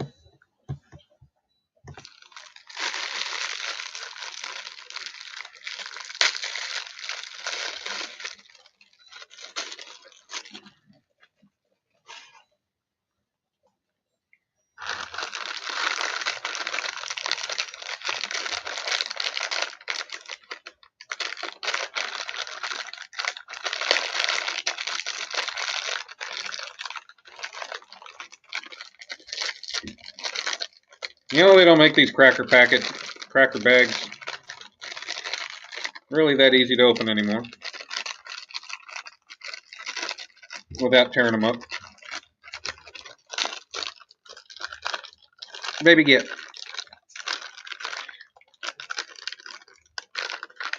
There we go. Whole wheat crackers, yummy. Okay, get, go. Go on. Get away from the food.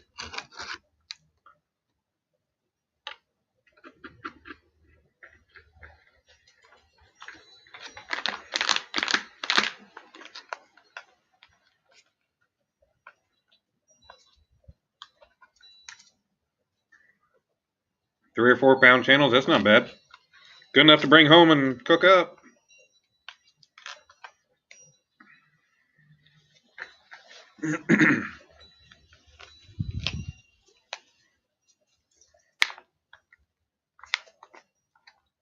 Sorry, I hate watching people eat. No, I will not make you guys watch me eat. I'll still be here talking.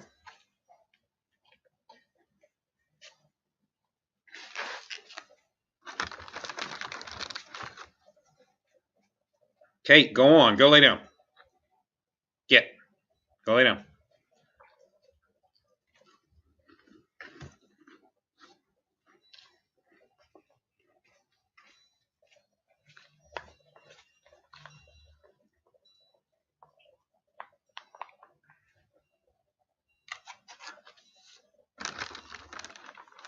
Chad, I do not. I have never been noodling. I don't know that I want to. I mean, if I was guaranteed to reach in a hole that didn't have a snake or a turtle, or maybe a beaver, I'd try it. But there's still those fears. And I know they say, well, if you find a hole that has no access to air, then you should be safe. But I really don't want to take those chances.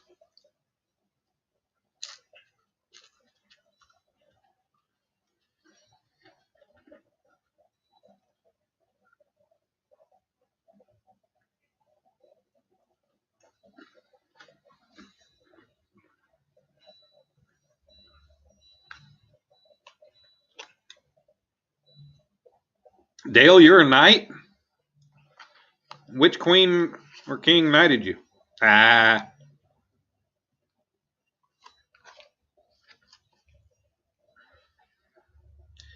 You would have stayed a knight. Why did you drop your title? Yes,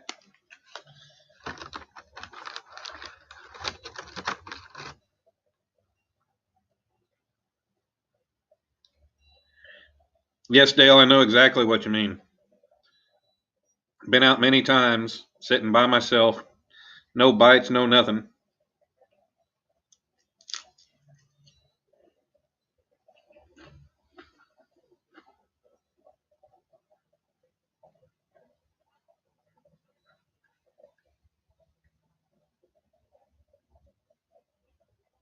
Abbott, that pole ain't gonna help me when something else bites me.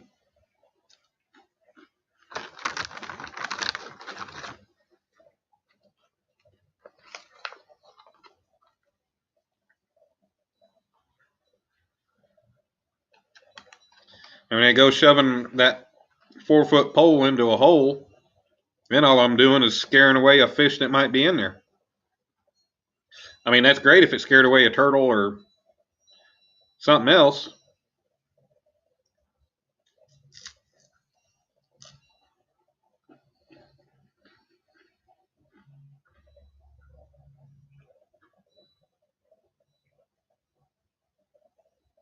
Alicia, are you really terrified of a snake getting you?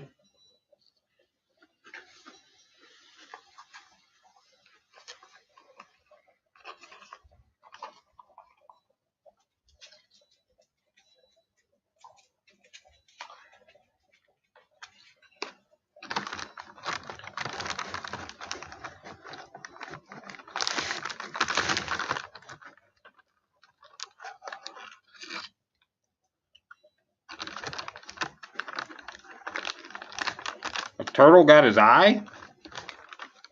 That's messed up.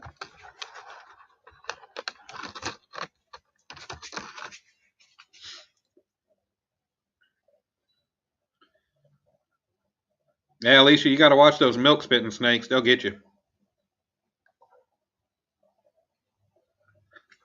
They can really mess your life up.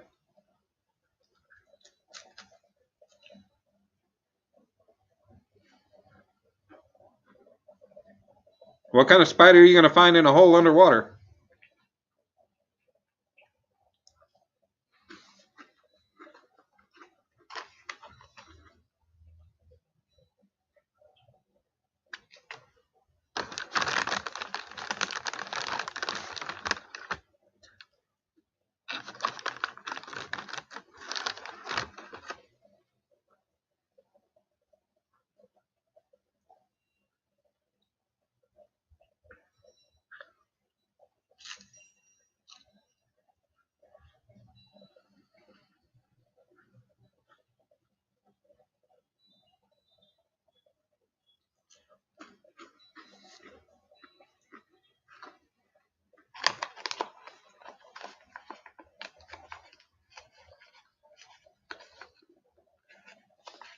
Yeah, but I wish I could make it up there to that meet and greet. Do you have cabins reserved for people to reserve?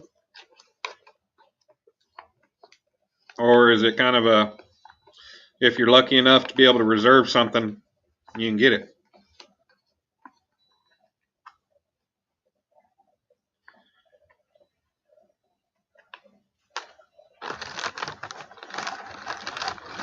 In Illinois, Alicia.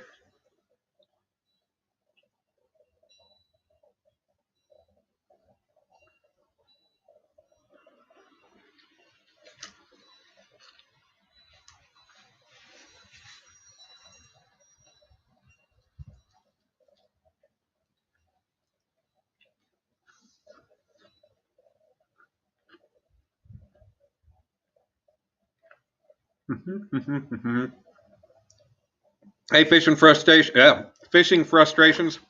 Sorry, I'm over here grubbing. I'm munching on some snacks, and I don't figure everybody wants to sit and watch me eat, so I'm out of view of camera.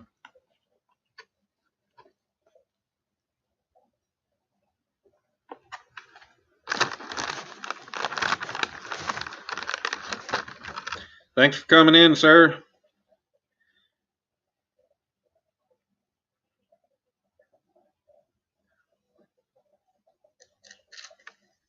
Huh?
Troy, what's up, man? I'm over here grubbing, munching a little bit off camera. Brad, how you doing? Mushroom hunting? You going for morels?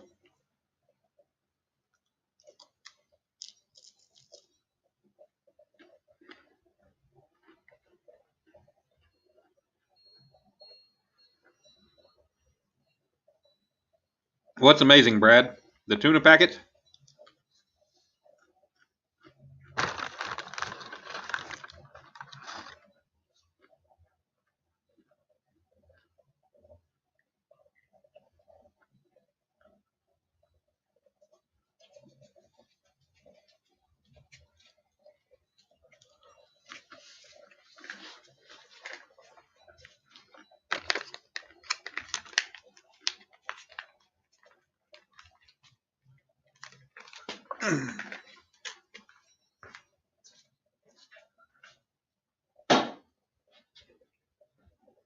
Yeah, you get away from that.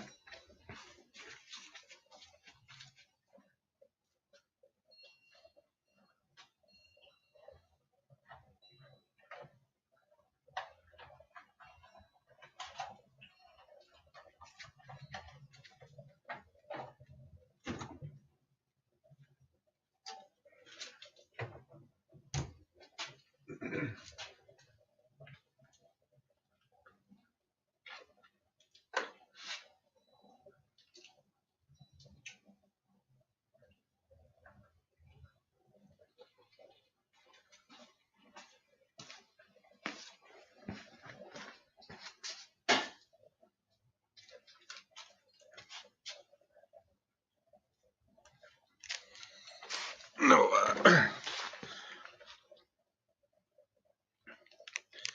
Only 4 hours. Hey, thank you, Troy. I really do appreciate that. Means a lot hearing that from people.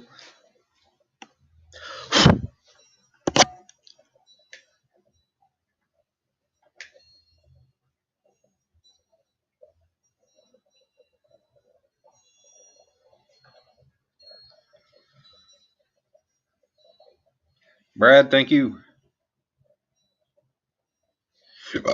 Excuse me.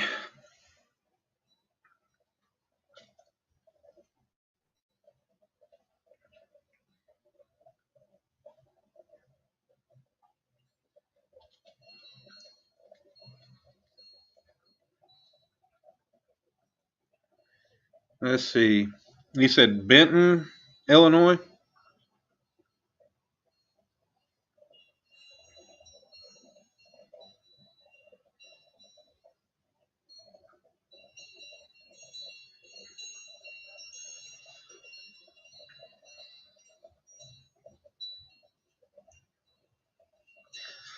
Well, Google Maps says Benton is an 8-hour and 42-minute drive for me. So going on Google, I pretty much figure I can cut that down, my driving down to close to roughly about 8 hours, since I only stop for gas and I speed a little bit. I don't know, that wouldn't be bad. I mean, I can make it to St. Louis in 7 hours.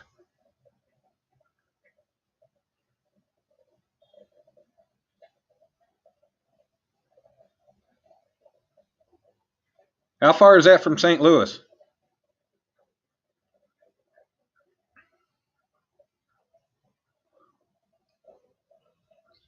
Yeah, Brad, I was sitting around. I just got done working in the shop, working on doing some welding on my fire pot for my coal forge that I'm building.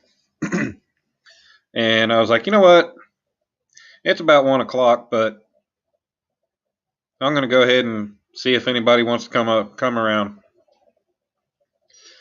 come shoot the shit a little bit.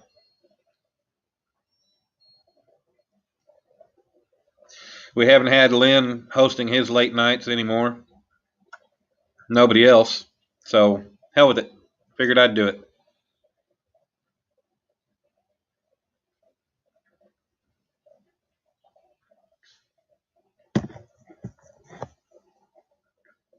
$45 from St. Louis, so yeah, I could make it there in like 8 hours. Hour and a half from St. Louis, whatever, either way. I can make it there in probably 8 hours.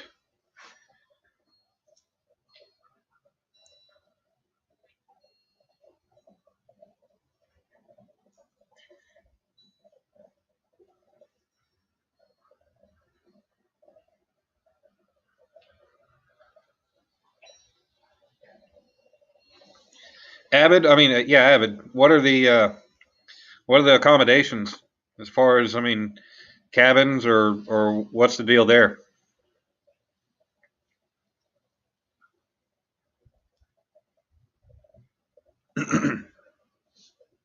Fishing frustrations, you're over in UK, right?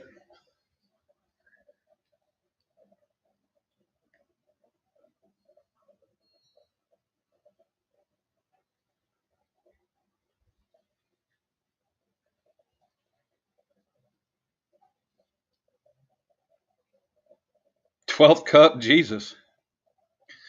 What time you got over there, FF?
All right, I'm going to close this big door because that wind coming in is a little bit chilly.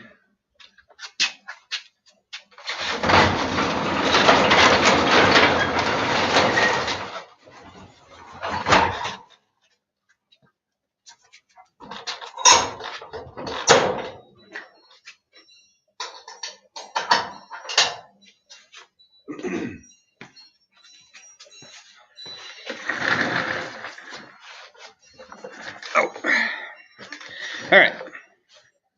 Here we go. Now we got a little more reflective light here too. You guys can see my pretty face a little better. How about that? 9 a.m.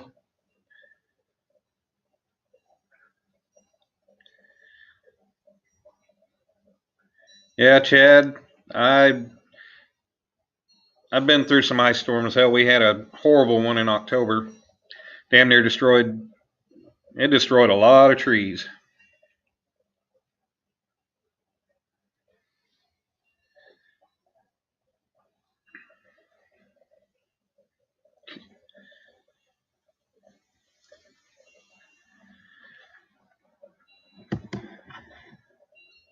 Yeah, Brad, that's the bad thing about noodling is you don't know what's in that hole.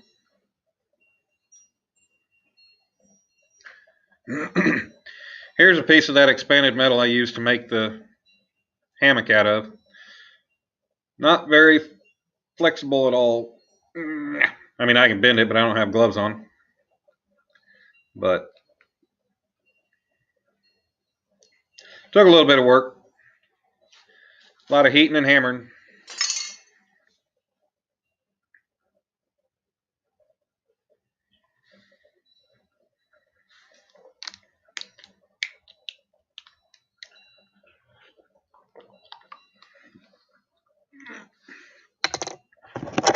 Mix me up some water. Crystal Light Pure Energy Tropical Citrus. See if that's any good. Don't know, never tried it. But it's out here in the shop and I'll mix one up because I don't feel like drinking a beer right now. Plus, there's only one out here.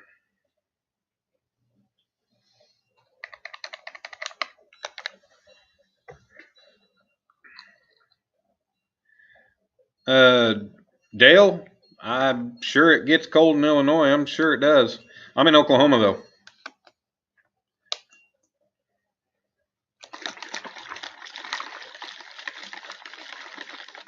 We actually hit minus 14 here in Oklahoma City back in what, February, I think. Oh, wow. Wasn't expecting that. That's pretty tart.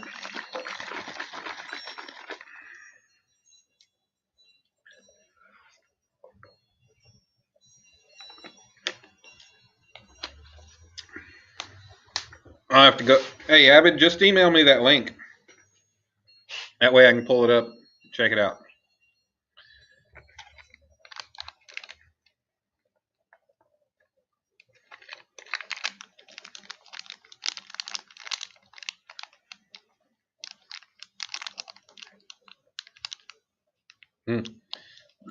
Yeah, Troy, I just used a 4.5-inch grinder with cutoff wheel.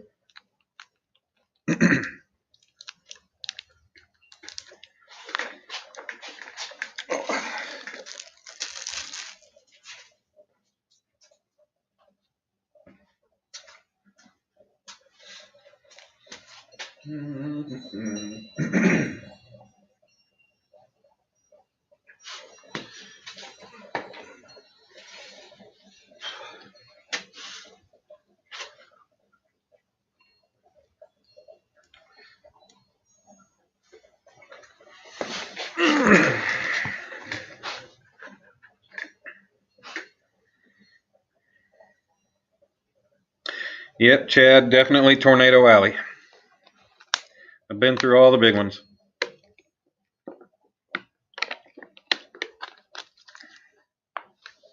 Got my safety goggles on. A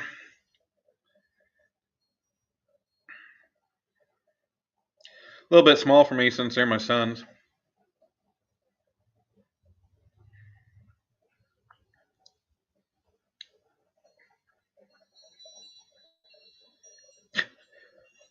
Well, Troy, anytime you're working with metal, it's a mess.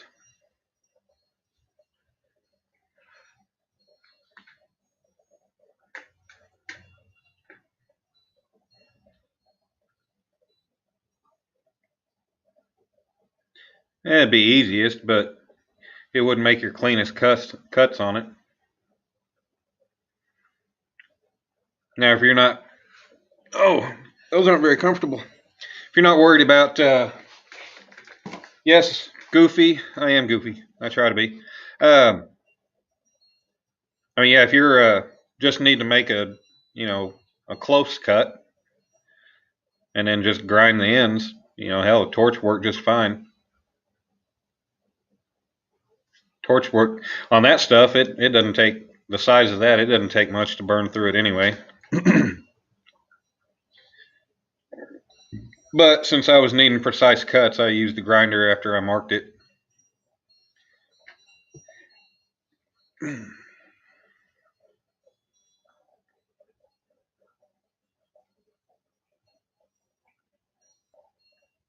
Yeah, let's see.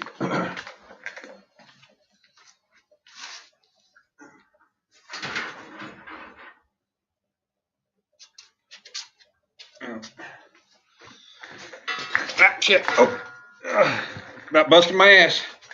Now this 1/2-inch round stock, that's what I use to make the hooks with. That takes some heat.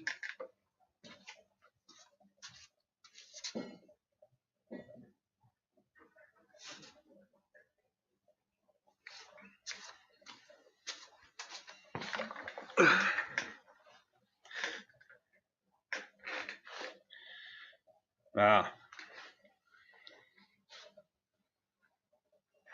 Yeah, then you didn't need real precise cutting. Hey, you should have 4x10. You shouldn't have had to do too much cutting. Buy a 4x10 sheet, I think.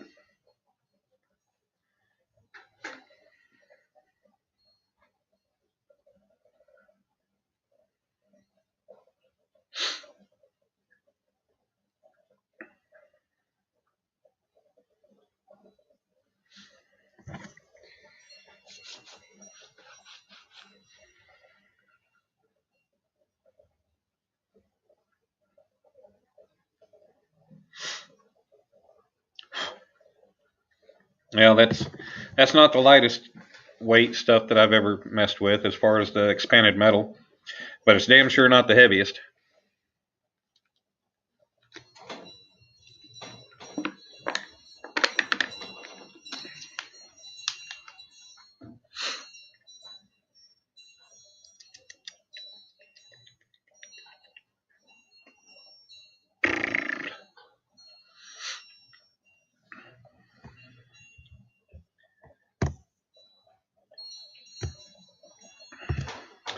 Anybody feeling restless wants to come up? Oh, you were cutting the ramp up. Okay.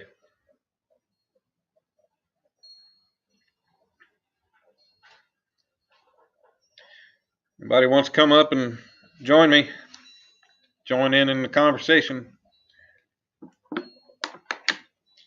Not afraid to show your faces this time of night or morning, wherever you're at.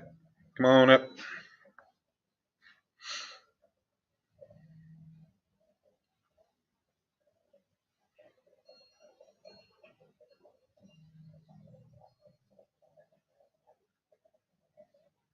All right, sounds good, Troy.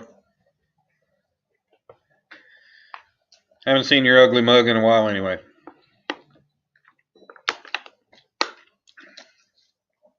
All right, Dale, take it easy. Thanks for popping by, hanging out with us. No, Chad, I don't know, man.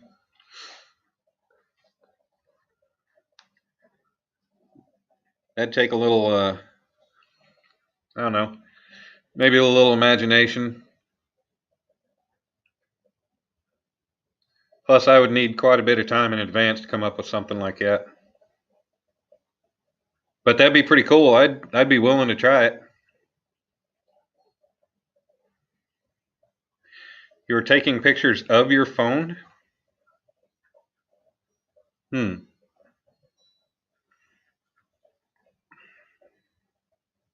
Were you taking pictures of your phone with your phone? That could be fun. Troy, it's been on my screen before. It didn't break anything. You handsome devil, you.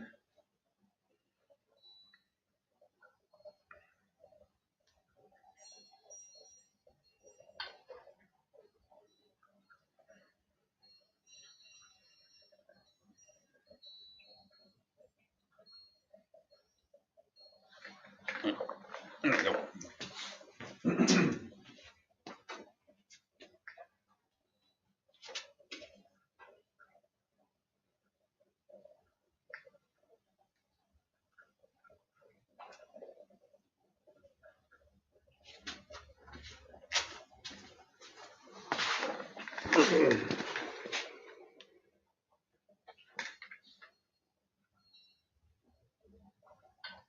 Luke, I am your father.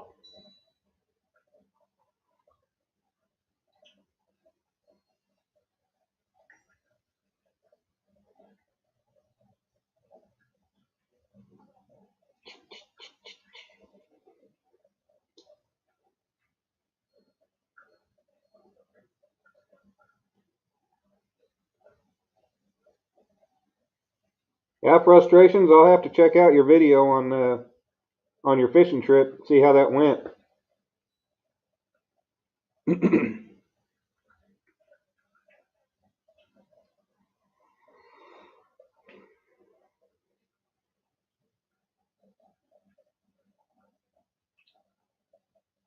Yes, Troy, it is.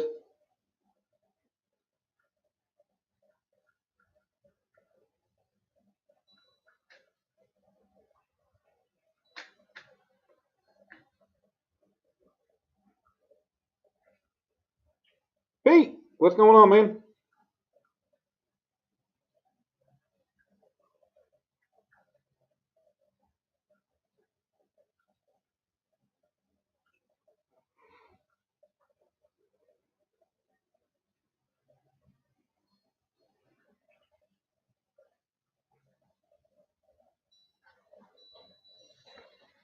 Okay. Enough of that. Oh. Ooh. I got it.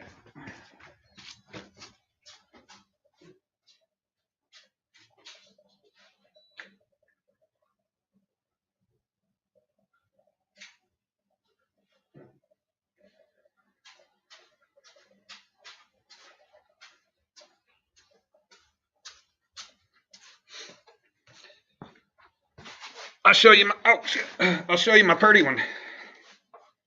I haven't worn this one in years.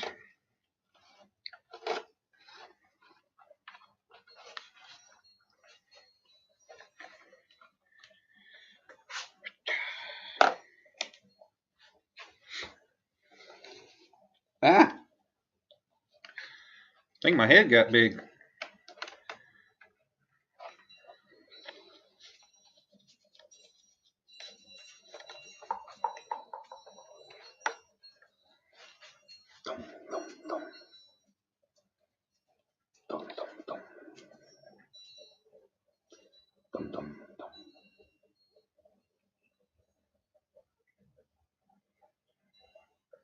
Well, what's up, baby? It's just me. It's Bubba. It's just me. I don't want to play ball.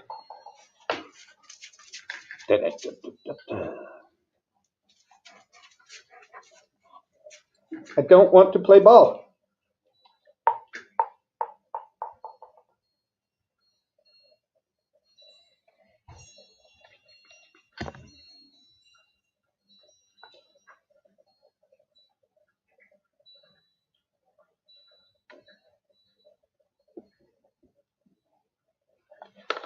I like this one because it's got the main lens, which is auto darkening, but then it's got peripheral. From here to here, it's peripheral. So I can see all the way around there.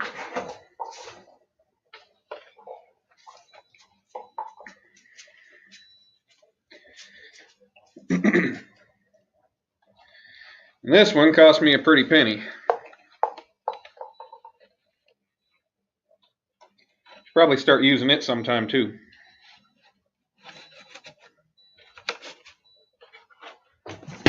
Kate, damn it.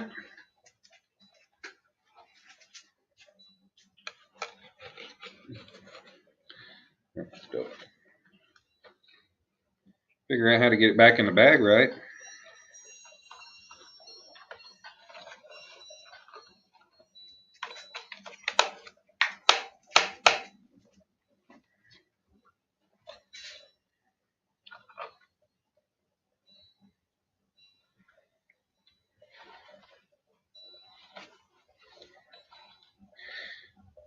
Yeah, frustrations. That one, man, Snap-on made all kinds of neat designs for this one.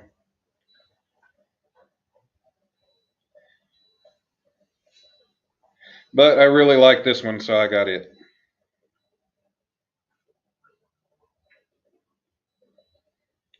Good thing about this this lens, it's not battery powered. It's solar. So to keep it charging and working, auto darkening, all I got to do is leave it in the light. Yeah, screw it. Leave it in the light and it will stay charged. All right, Troy, no problem.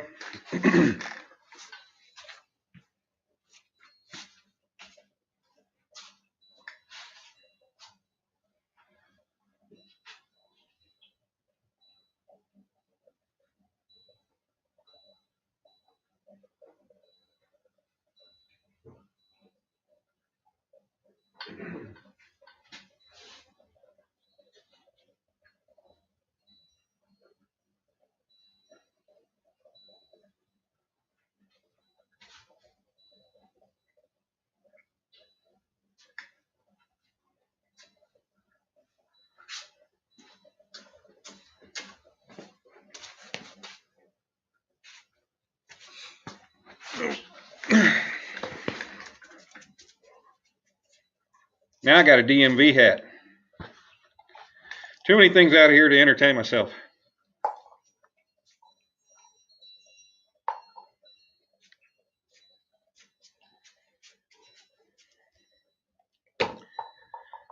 Scorpion fish. Kate, leave my bottle of water alone.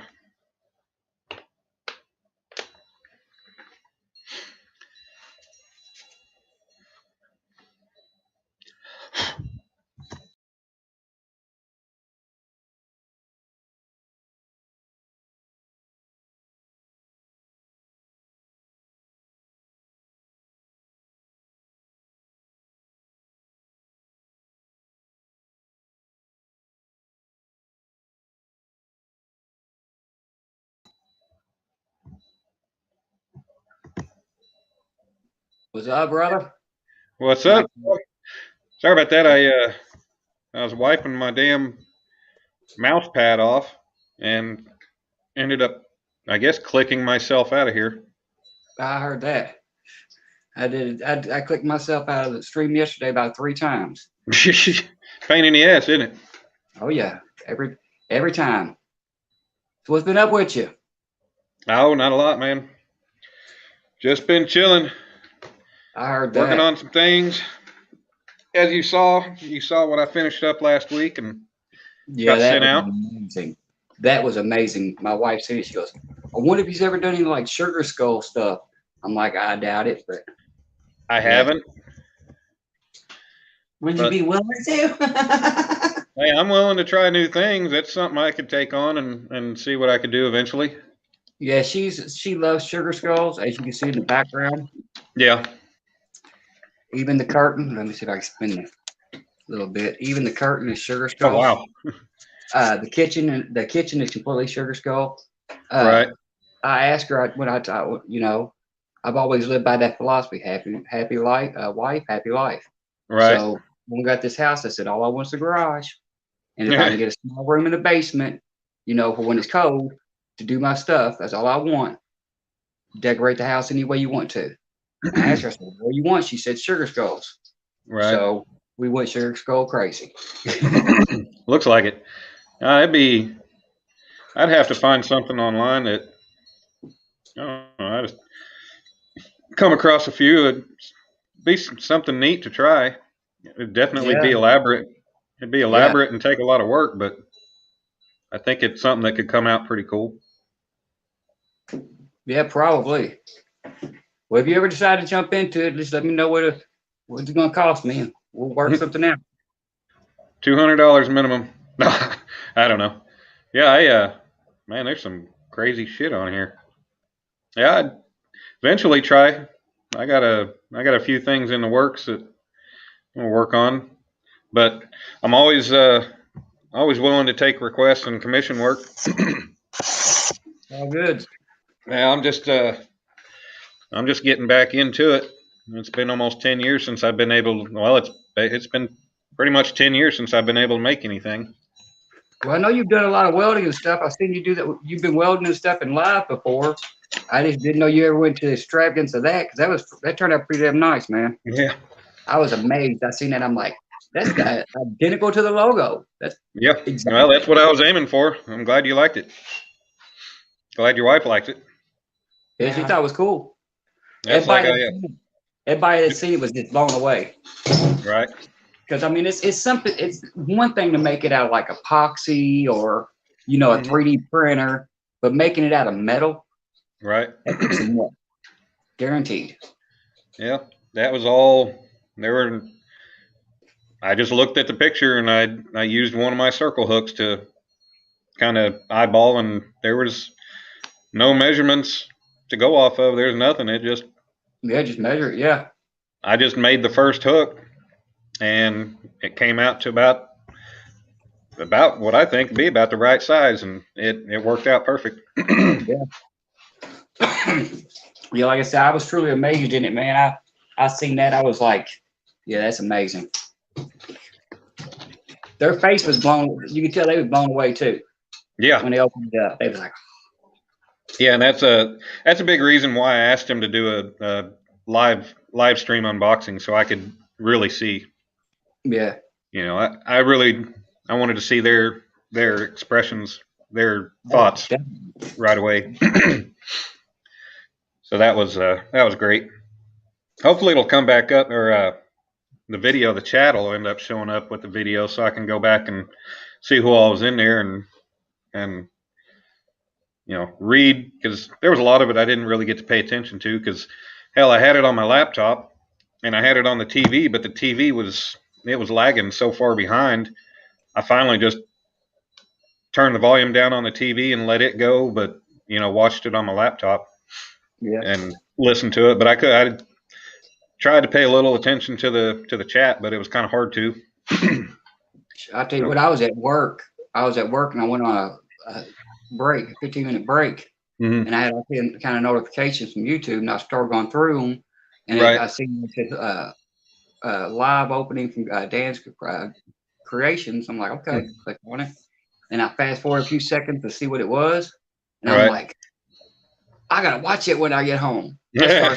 When I walked in, right. I didn't even realize you was still live, or I would have been in there about 10-15 minutes earlier. Yeah. Well, they tried right there at 5 o'clock y'all's time, and he said he couldn't get. He was trying to use StreamYard and it wasn't working, and then he finally found a shopping center, I guess, and ended up trying using Streamlabs, and it worked out just fine. All right, Chad, thanks for coming in, and see what you think on that reel, and what kind of modifications to a handle, if you need any. Let me know. I'll try to work with you and make something for you. Any adjustments I can do. So, I was really glad. I was blown away. My brother was in there, and then my dad was watching with me. So it was nice to have people there to watch. So, like I say, I already got about 2/3 of the piece that I'm making for Fishing Magician done, and I got to get it finished up, and hopefully sometime in the next week or so I can get the majority. I can get it all finished up. No cigarettes. And get that sent out. Brad, that's funny. Yeah, like I said, I was amazed, man. So what? I'm not even gonna ask. You trying to do the logo for 2.0s? Not really. I go do something different. You'll just have to wait and see. I'll believe it. I said, I mean, that silhouette would be kind of hard to do. I mean, you could cut it. You know what I'm saying? You could cut the silhouette out, but you know, making it like 3-dimensional would be pretty dang hard. Yeah. I'll let people use their imaginations on what I'm making, and like with Chris, you know, like he said, he didn't know what I was doing, and Yeah.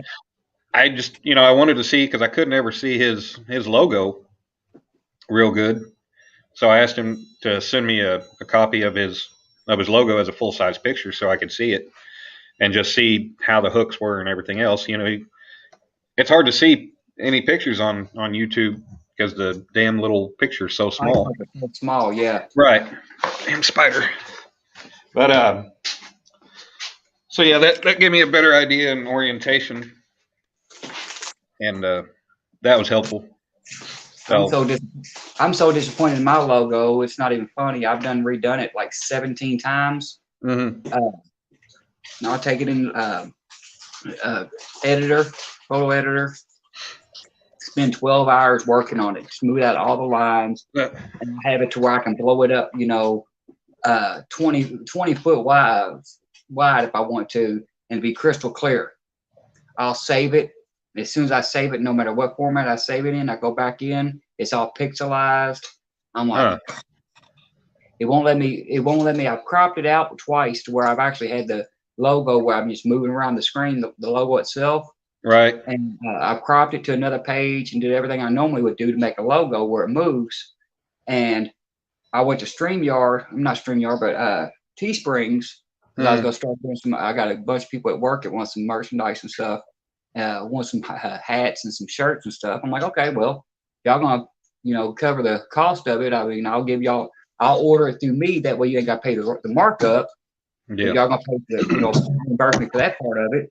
I said, and I'll bring it to you, especially if you're going to advertise and wear it. Because most of them are good friends of mine and they subscribe to me and everything else. And I went into Teesprings to make some stickers and a couple shirts. And every time I go to put the logo on, it says print quality poor. I'm like, that ain't going to work. Yeah. So my stepson lives in Kansas City. He does a lot of video gaming stuff. Right. And he's got one that he goes through. It's some site that he said he goes through, and they basically, you can pay them on PayPal or whatever, or something like that. Right. And they basically edit out your logo any way you want it done. He said it took him. He's done had like 6 logos made up for different things. Yeah. He said it takes him maybe 2 or 3 hours, and they can send it back to you. Really? Yeah. So they got the good software. So, and I think he said the last time he had one done was like $15 to get it done. Okay, I need to send you my logo and let you get it done. Huh.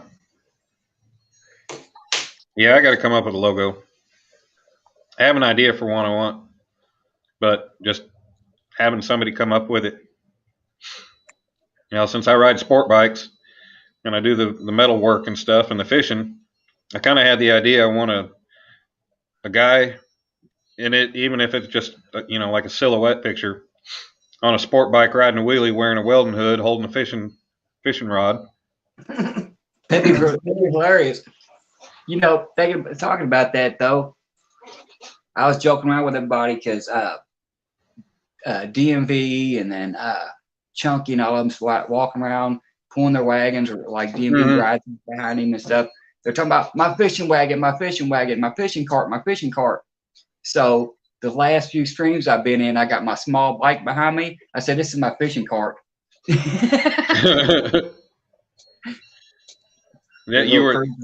What was behind you? My cruiser. Oh yeah. I got a little, it's only a 200cc United Motors, but it's based off the original Indians, and it's like a mix between an Indian and Triumph. Right. So it's about the size of 450 or 650 frame, decent sized bike. But yeah, I mean, I get 70 miles a gallon. I said, "Yep, there's my fishing cart right there, buddy. I'll put some pole holders on, some rod holders on there. Throw me some rods in there, and just take off." I can't take my other bike out, even when it don't run, because I haven't worked on it and stuff. But if I take it anywhere, we wouldn't catch no fish for about 6 or 7 days. Damn. Yeah, I got a 79 Ironhead Sportster running straight drag pipes. Yeah, last time I started up outside in the garage with the garage door shut, I come in the house, which is probably a good 12 foot from the garage, and the floor in the house was shaking. So, off of a 200? What? Off of a 200? No, it's 1,000 cc. Oh, what is it? What kind of bike? 79 Ironhead. Yeah. Yeah. It is running straight drag pipes. Right. Man, I still kick myself in the ass because a friend of mine, he had a 2008, I think, Hayabusa, and he had the most amazing sounding exhaust on it. It was 4-to-1 Tsukigi or something. It was spelled Tsukigi, I think it was, but nobody around even had that one except for him. And when he was turboing his bike, he was selling that exhaust system. I didn't have mine yet, and I was planning on getting a Busa anyway. So I was like, man, I should have gone ahead and bought it. I was down working in Texas on the Keystone Pipeline back in 2013 when that was happening. And he got it sold before I made the decision. I should have gone ahead and bought it knowing that I was going to go ahead and that I was going to get the same bike because it sounded freaking amazing. And now I can't get, he's selling it for $500, the full system, header, everything. And now I can't find that system for under like $1,200 or $1,300. I wouldn't doubt it. My son bought him a real nice 2008 Busa. Yeah. All customized. Yep. He never got to ride it. He paid for it though, because he come around the corner. He was driving home one night. Guy ran a stop sign. And he wasn't paying attention, so they both was 50-50 fault. Yeah. He come around the corner, smashed the bike. Damn. Pulled it out, and then kind of find out it was his mother's neighbor. Oh shit. Well, glad he's okay though. Yeah, he was beat up pretty good. He was banged up pretty good because he was floating. And then I looked at my son. I said, "How's it feel to own a Busa?" What do you mean? I said, "Well, you're gonna pay for it. You may as well be owning it." Yeah. Yeah, I got a mine's 2011. I ended up buying it. My 600, the freaking chain broke on my CBR 600, and took the motor out. I was already looking for a bigger bike anyway, as I was already looking at Busas. So that was Labor Day, I believe it was, that happened, and got on Craigslist that day, that night, and ended up finding this one up in Siloam Springs, up by the Oklahoma, Oklahoma Arkansas border. Talked to the guy, and I mean, hell, it was a 2-year-old bike. He was selling for $7,500. Already had the Power Commander 5 full exhaust and changed sprockets on it. It had been laid over by the previous owner. It was a doctor. He bought it off of a friend to help his friend with his daughter's wedding. But he just needed money. He said he needed money to go towards his Corvette Z06 that he bought. So he was selling it for, pretty good price. I drove up there. I didn't have a truck at the time. We loaded it back of my dad's truck, and away we went. And that's my baby right there. That's beautiful. I can't own nothing like that. That was the day we stretched and lowered it. Yeah, I can't own nothing like that. Yeah, get yourself in too much trouble, huh? Oh yeah, I'm too stupid. I don't need anything fast enough to get do something stupid with, because I will do it. We bought a VTR race bike. It was from the scrap yard. My buddy went to the scrap yard one day to take a bunch of air conditioning, little window units up there. And this guy had a VTR race bike sitting there, And Thanks, Brad. he's like, man, you want to trade? He said, I'd rather have air conditioners. So he brought the bike home. Well, for some reason, they decided they was going to bust a hole in the oil pan, try to make the bike lighter so they can lift it. So I'm like, okay, well, does the bike even run? He goes, I don't know. I mean, there was no gas tank, no nothing. It was just, pretty much the shell and the engine. So I started fiddling around with it a little bit, got it started up and running. I'm like, well, it runs. Because I put JB Weld and a piece of metal across the oil pan just enough to hold oil to see if it's going to do anything. And I took a little gas tank off of a lawnmower, mounted it up, just enough to where it hold gas to see if it will stay running. I'm like, well, let's see what this thing will go in gear. I took off down the street, and on my way back, and this is a little residential street. On my way back, I hit 100 and had the front wheel off the ground. And he's like, yeah, you don't need nothing like this. Yeah. Oh, hell, that, I remember one night before I lowered and stretched it, I was getting on the highway and I was pegging every gear, and when it lifted the front wheel shifting into fourth at, I don't know, 130 or better, I figured it was time to get that done. Yeah. So I couldn't imagine that. They'd probably put a bunch in your underwear right there. The front wheel come up while you're moving that fast. Oh yeah, yeah, it did. Especially because when it hit the road again and had a little bit of wobble, that made me nervous. It's been tuned also. It's been dyno tuned, flat. The ECU flashed. It doesn't have the top speed limiter on it anymore. So I've seen 185 plus on the speedometer a few times. Yeah, I don't want to go that fast on the bike. I honestly don't, because I know if I had a bike, it would do it. I would do it. I'm just that silly. Luckily, my small bike, it only goes up to about 95 mile an hour, which is fast enough because it's a cruiser. Yeah. But the one problem I do have with it is it's so lightweight that once you get up past 55 or 60, it's like just drifts. Yeah. I mean, it feels like the wind blows, you're going over. You're going to change lanes. Right. I told my wife, I said, I need something heavier than this because I've only taken it on the E-way one time. And I got on the E-way off on one ramp and got right back off the next one. I'm like, no. This thing is way too lightweight. It only weighs like 356 pounds or something like that. Right. So. Well, that's like my CBR 600. That thing, it's just over 400 pounds, like 410 pounds, I believe. Yeah.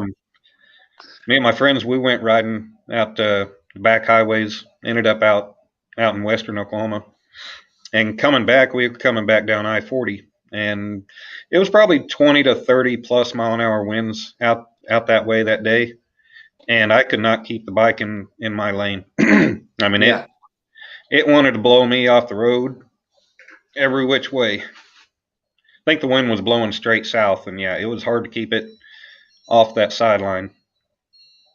Yeah, my baby's sitting out there covered up. I got when I got it on trade, and I don't have any money invested in it right now. Well, so far I've got $26 invested in that bike. On that, I'm talking about the Sportster, the Ironhead, because I had bought a bunch of stuff from my machine shop where I was a mechanic, and the shop went out of business. They had like a $7,000 AC exchange machine. Damn. Like new. They're like, well, we got to get rid of all this stuff. I'm like, well, you want more? He goes, $10. So, Jesus. I thought they was joking, but this is a big shop and everything. So we had, 5 AC machines. We had 5 coin exchange machines, 6 transmission machines.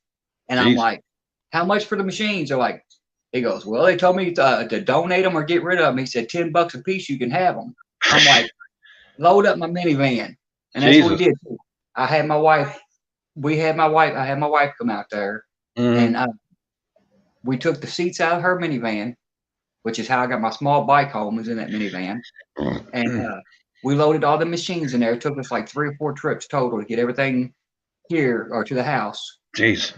and loaded all that up. I bought jacks, I bought power tools and everything else. And then I bought, after I got all that stuff home, I had enough to start my own shop. That's what I Right. originally wanted to do. And then they're like, well, bring the van back up. I'm like, what do you mean? They said, we got some more stuff we need to get rid of. Just take it home with you. Mm-hmm. So they started putting like these big 4-ton jacks and stuff. They put like 4 of them in my car. I'm like, what are you doing? They're like, we got to get rid of it. Just throwing all this stuff in the car. I'm like, load it up. Whatever you want to get rid of, load up. And then they're like, what about oil? You need some oil? I'm like, always.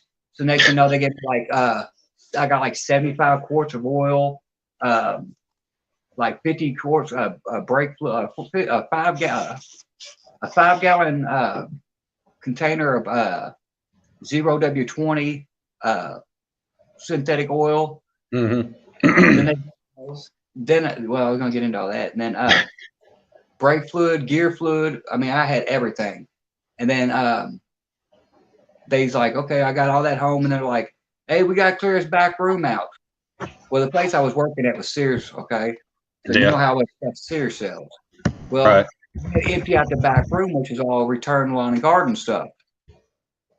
And I'm like, okay. I said, well, how much on the chainsaws? Because it was all brand new. And he's like, $10 you can have them. $10 a piece. I'm like, okay, give me 10 of them. So I bought 10 or 15. I bought like 15 total. And then they had a lawnmower out there. I'm like, how much for that lawnmower? Because I had just seen it on the floor for $1,000. I'm like, how much you want for that lawnmower? I knew he's going to, I thought they was going to say, $100 or so. Mm-hmm. He goes, they told me any lawnmower for $20. So I loaded in the car. And he said, I don't know if any of this stuff works or not, though. I said, it's okay. So I loaded that in the car. Then I bought like 7 weed eaters, 3 leaf blowers, and 2 pressure washers, 3 tillers. By the time I got done, I had $400 invested in all the stuff I got, maybe $500, including gas. Yeah. I sold the lawnmower for $400 by itself. Jeez. And then I sold the chainsaws. I sold 7 of them for $100 a piece. So by the time I had all that stuff done, I had profited almost $3,000 in my pocket by the time I sold everything. And I still had my whole machine shop or whole mechanic shop sitting in my garage. And I'm like, well, these machines sell for $800, $900 used online.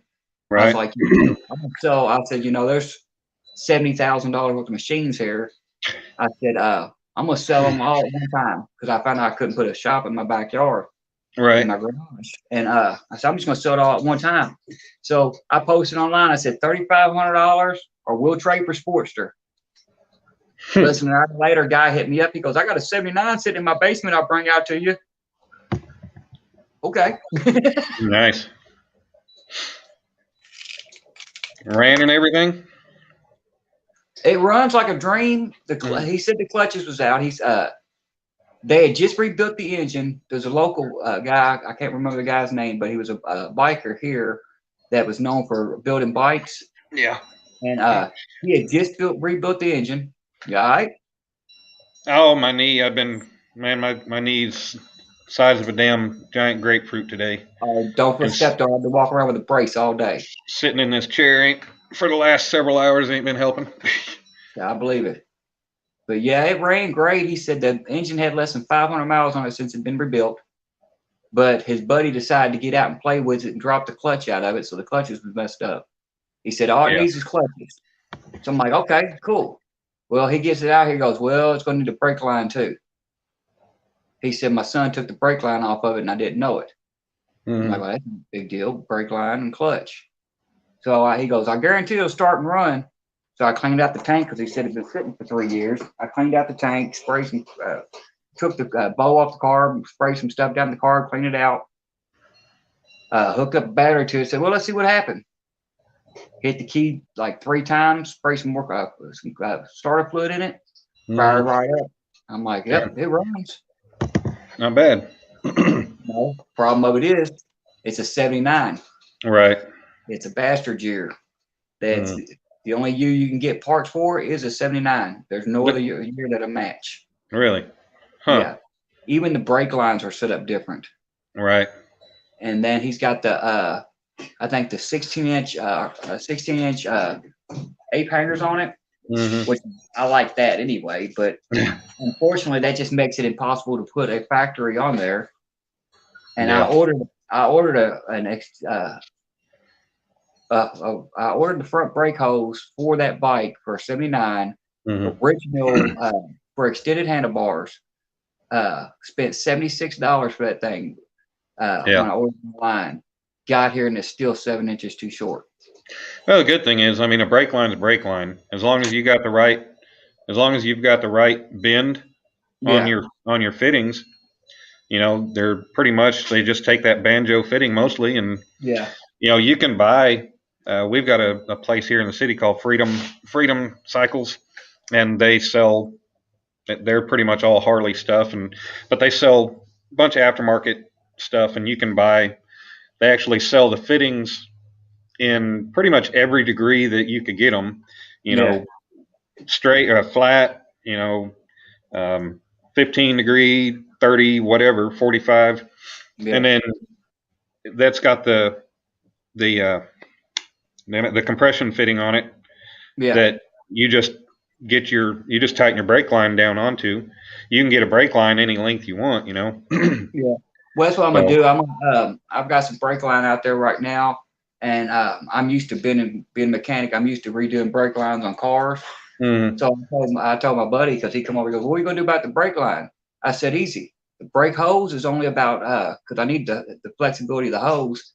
I said it's only about 8 or 9 inches short. What I'm gonna do is, because it mounts up underneath the handlebars and everything else, I'm gonna bring it up to where I know the flex is good.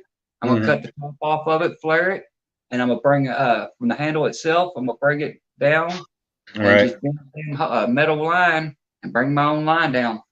That can work.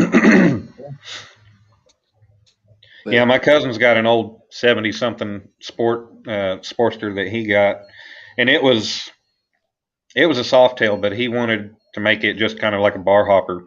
So it had a bolt-on hardtail, I think. Yeah. And he went and got a weld on. I think or else he had somebody fab up a hardtail for it. I don't remember, but it's got a Springer front end.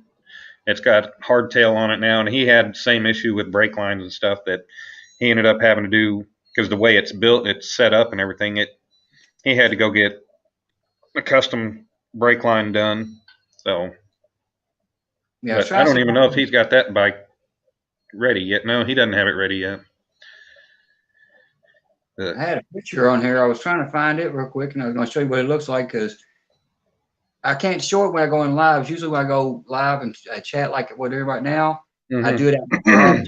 Usually it's so loud in my house, but I got home and all the kids were passed out. So I'm like, well, they're passed out. So I just sit here and my wife said, "Yeah, just do it right here." And even if I go live, I can't show the bike much because my garage is trashed. I started redoing my whole garage to try to set up my whole wall for fishing. And I had to move everything away from it. And my brother-in-law, he needed a place to store some of his stuff. So I was like, all right, well, bring your stuff over here. Not knowing that he was going to just dump it there. That's what it looks like. Dump it. Yeah. Well, it'll get taken care of eventually, I'm sure. Oh, yeah, it will eventually. Oh, stand up and move my leg a little bit. And fart. Actually, I'm going to step outside real quick, take a leak. I'll be right back. You can entertain everybody. Yeah, I'll kick the chat on, or try to.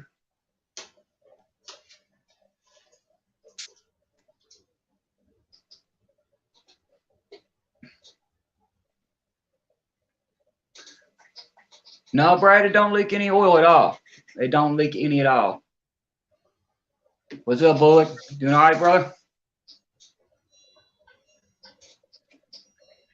Yeah, I haven't found a drop of oil around it. I checked the oil when I first got that bike, and I'm like, well, is it going to leak? Because that's the first thing I thought, because they're known for leaking. And It's been sitting out in my garage for 2 years now. I've ran it for probably 6 hours so far, and there's not a drop of oil anywhere. Not on the frame, on the floor, anything. The guy that rebuilt the engine, he's known for building engines. They said that when he builds one of them iron heads, headed to work, huh? Just got off myself.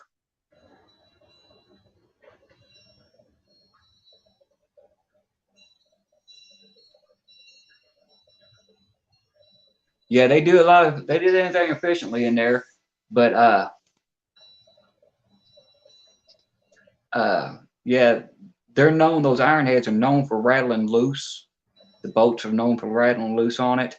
And yeah, they said when he builds them, that never happens. So I don't know if he Loctite stuff or not, but yeah. Trying to find a picture of it. I'll probably just have to go to my Facebook and pull it up because I think I took it off here trying to make space for my fishing channel. So probably be easier just to go to my page and look it up.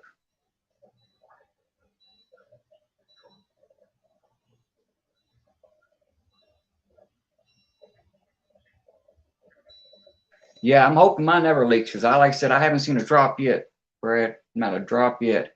I'm praying I don't, but it is an iron head and it is 79, so it's old. So I'm pretty sure it eventually will leak somewhere.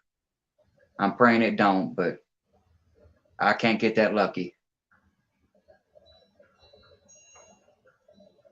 I had a good picture of it sitting outside when I cleaned it up.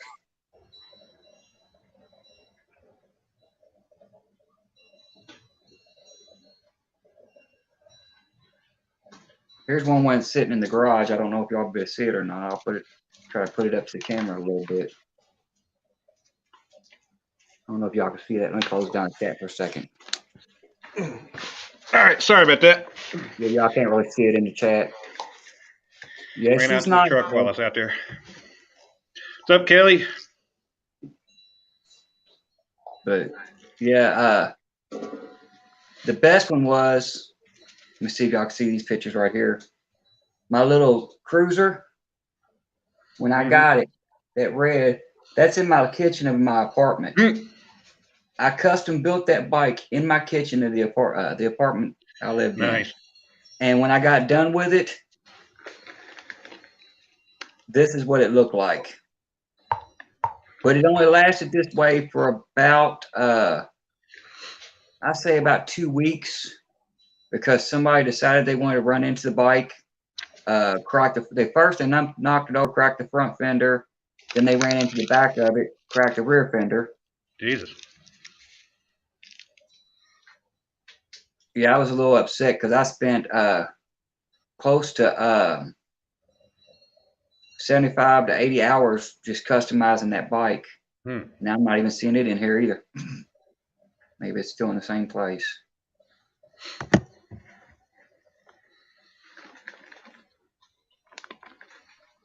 But yeah. Damn, I'm down to 3 people. 3 good people. Everybody ran off. They seen my ugly mug.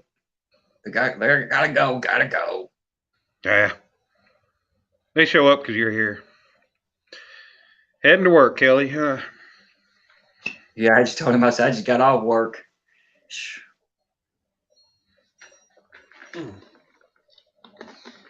Brad, the hooks that I made on that piece. I'm actually planning on doing a live stream and make one of those hooks, and I'm going to give it away. That'd be awesome. I said whenever I made a. That's what it would look like when I got done with it, Dan. Oh, nice. And it's all pretty good. That was all ghost painted too. Yeah, that's cool. But yeah, I said when I hit 100 subscribers, I was going to do a giveaway. And well, I'm at 127 now, I think.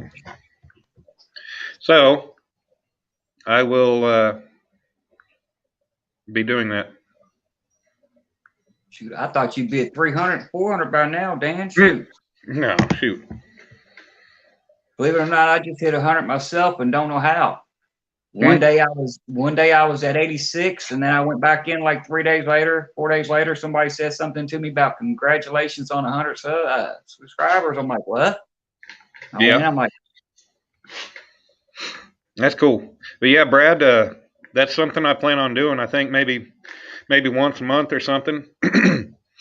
I'll come out to the shop and I'll do a live stream of me making something. Try to come up with different ideas that try to be fishing related. I mean, it's not always going to be fishing related because that's not all my channel is. Like right now, I'm working on building a coal burning forge, so I don't have to keep wasting torch gases. to heat metal. Yeah, to heat my metal. So, I don't want to take chances on being in the middle of something, so I'm building this forge that way I can, because a torch also, I've got big rosebud on there, and it can heat a decent amount of metal and keep it hot. But the some of the stuff that I'm working with that I'm trying to do and everything, I need, I need more than just a section heated up. And so I'm in the middle of making that coal forge. And so I'm recording that as I do it. You haven't seen that yet, have you, Troy? No, I haven't. I need to start recording the stuff I'm doing too. I have a bad habit of not doing it. Well, I welded these lips on. I got them welded up tonight. That's my firebox for the forge. Looks like some Tread Bright. Do what? Looks like Tread Bright. It's diamond plate, yeah. It's 1/4-inch diamond plate. It's plate my dad had in the backyard that's sitting there. That's been sitting there rusting away. I guess he didn't want to get rid of it though. Do what? I guess he didn't want to get rid of it though.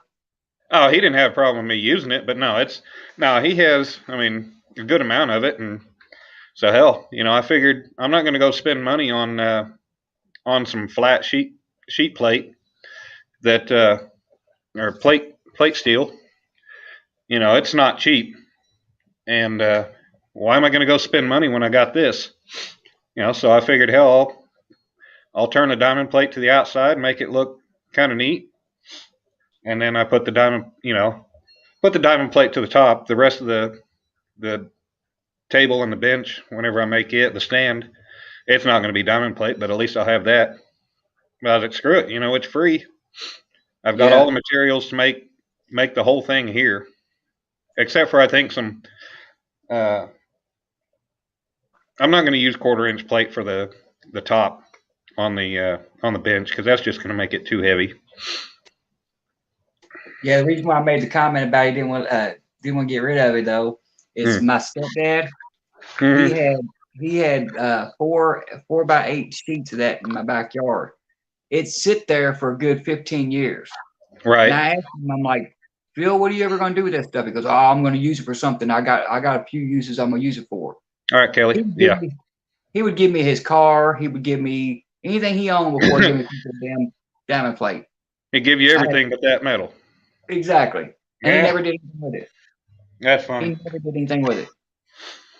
He's got a bunch of my projects though. I don't record none of my projects, which is, a downfall to me. So I'd probably get more video footage if I did, but yeah. Well, I bought that cheap Picasso camera because I didn't have the money for a GoPro, and it's all right. It's not, as far as recording it does a decent job. So yeah, I bought a cheap one. I don't know what name it is, like Campac or something like that. I think the brand one I got, it's a generic GoPro. My buddy used it for about 2 days. He said, man, it works better than my GoPro does. Really? I'm like, okay. I said, as long as you like it. I said, the problem with it is I don't like it because you only get about 30 minutes record time if you got it on battery. Right.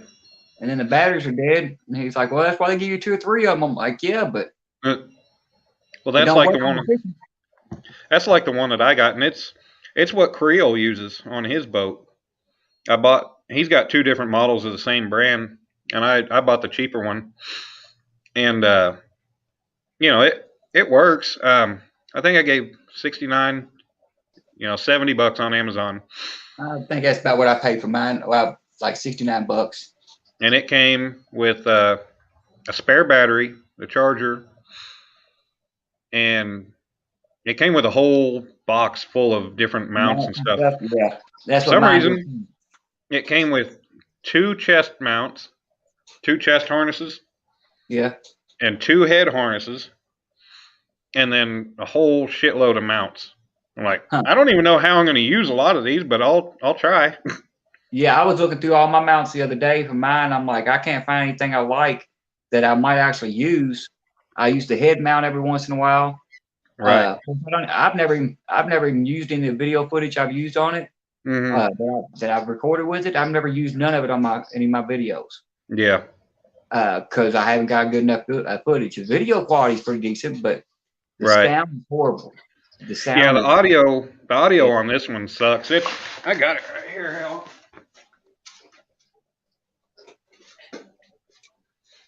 The audio on it is like the volume on it is real low. It's this little thing here, but it's in this. I use it. It came with waterproof case and everything, but thing is, I think this holder covers a lot of the mic holes. And I saw a video on YouTube where a guy took like I don't know if it was a torch tip cleaner or a needle or what, but just kind of stuck it in these holes and wallered them out a little bit to open them up to allow, more sound to get through. And I might try that. And there's holes all over this thing, but I might try that because the recording volume is so low. Yeah. And Jeremy told me, he said he has to up the volume level on his editing when he edits. He has to up the volume level to compensate for that. Yeah, when it's in my case, because it's got the waterproof case and stuff in mine. Mm-hmm. The sound is so horrible. It sounds like you're underwater. And I looked at my wife and said, "Well, I'm never going to use it. I'm never going to put it underwater. Right. So I don't need a waterproof case." And I looked at the other cases that come with it, the little brackets like you got, and everything covered the mic. I'm like, well, the only way it hooks up to the chest mount or the head mount is within the waterproof case where they've got it set up. So I took it out in the garage and I took my drill to it and drilled a hole right there where the speaker goes. Right. Damn. Well, there's I guess a lot of people have a problem with the audio on them, and what they do is there's a hack which I like electronics, I can do a little bit, but I'm not going to mess with it. They take the whole damn thing apart and they drill a hole in the case and they solder in like a headphone jack. Yeah. They solder in that headphone jack for an external mic. I'm not going to go that far with it. Oh, I could do it, but like you said, I'm not going to. It's not worth it to me. If anything, footage in the background and put some music to it or something. Right. Brad, yeah, that sounds like a pretty good idea. I mean, I would definitely use some kind of you can get fire brick too, but yeah, like you said, they make the, what they call it, refractory cement. You can use that as your liner. I know there's a lot of videos on making, what do they call them? Smelting pots or whatever for melting stuff down. Rocket stove type deal. Yeah, kind of. I can't even think of the name. Yeah, not a forge, but I was supposed to be making one of them for the last 4 years, and I ain't made one yet. Right, but yeah, for melting down lead or whatever. Yeah. A foundry. Yeah. So yeah, that'd be good. What kind were Brad? The cameras?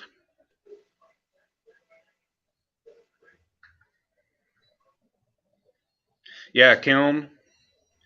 Well, kiln's for curing like clay. Yeah. And glass and stuff. Well, I guess Yeah, you use a kiln for melting glass, but yeah, I think they call them a foundry. yeah. I want to start melting down aluminum and everything else. Yeah.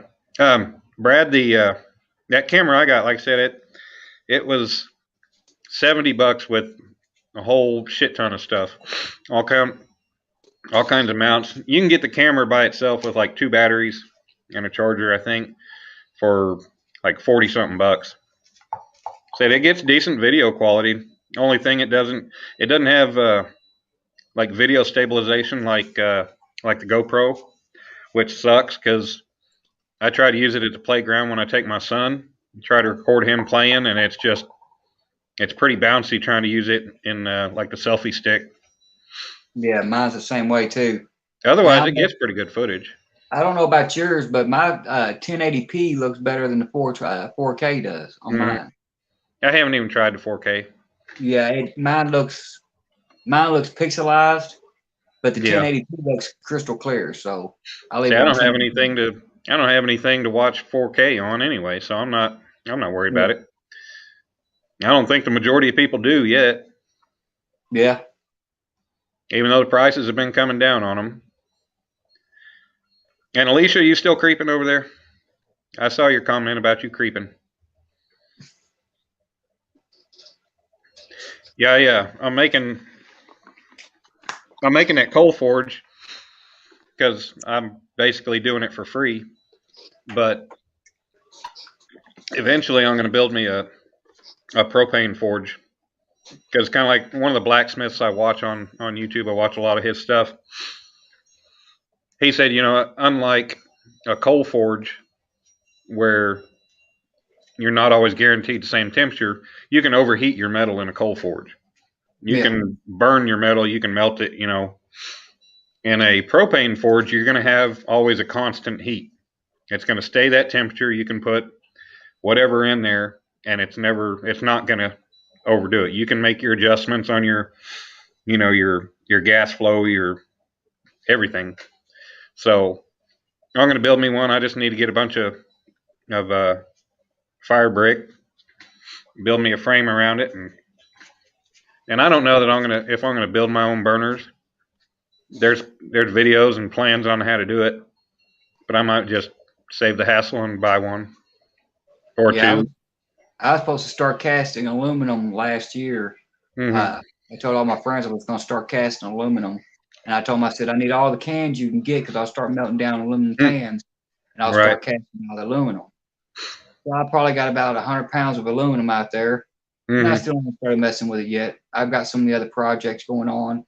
Right. And as soon as COVID hit, my whole world stopped because I went from working 30 hours a week to working 70 hours a week. Mm-hmm. And they kept us on 70 hours a week for almost 9 months. Damn. Now they got us back on 60 now, and I'm like, I'm not doing it, y'all. Y'all made that up. Right. We're supposed to go to 70 in June because we get our second peak. We get what they call June peak. Mm-hmm. And they're like, we'll be in peak in June. I'm like, yeah, well, y'all got us scheduled 6 days a week, 10-hour shifts. I said, guess what? It ain't June yet. Yeah. 3 of our employees walked out because of it. When I'm working, I mean, hell, I haven't worked. I worked for a company a few years ago. Since I'm a union operator and I do contract work. I work for every job. I'm always working for a different contractor. I worked for one company a couple years ago here in the city, or a few years ago, I say, and they didn't want to work no overtime. It was 40 and done. If I was lucky, I get 2, 3, 4 hours overtime. But I haven't worked under 50 hours in, I'd say, over 15 years. And I'm used to working, when I'm out working, I'm usually working no less than 60 up to 84 hours a week. 7 12s. Yep. Usually 6 12s, sometimes 7.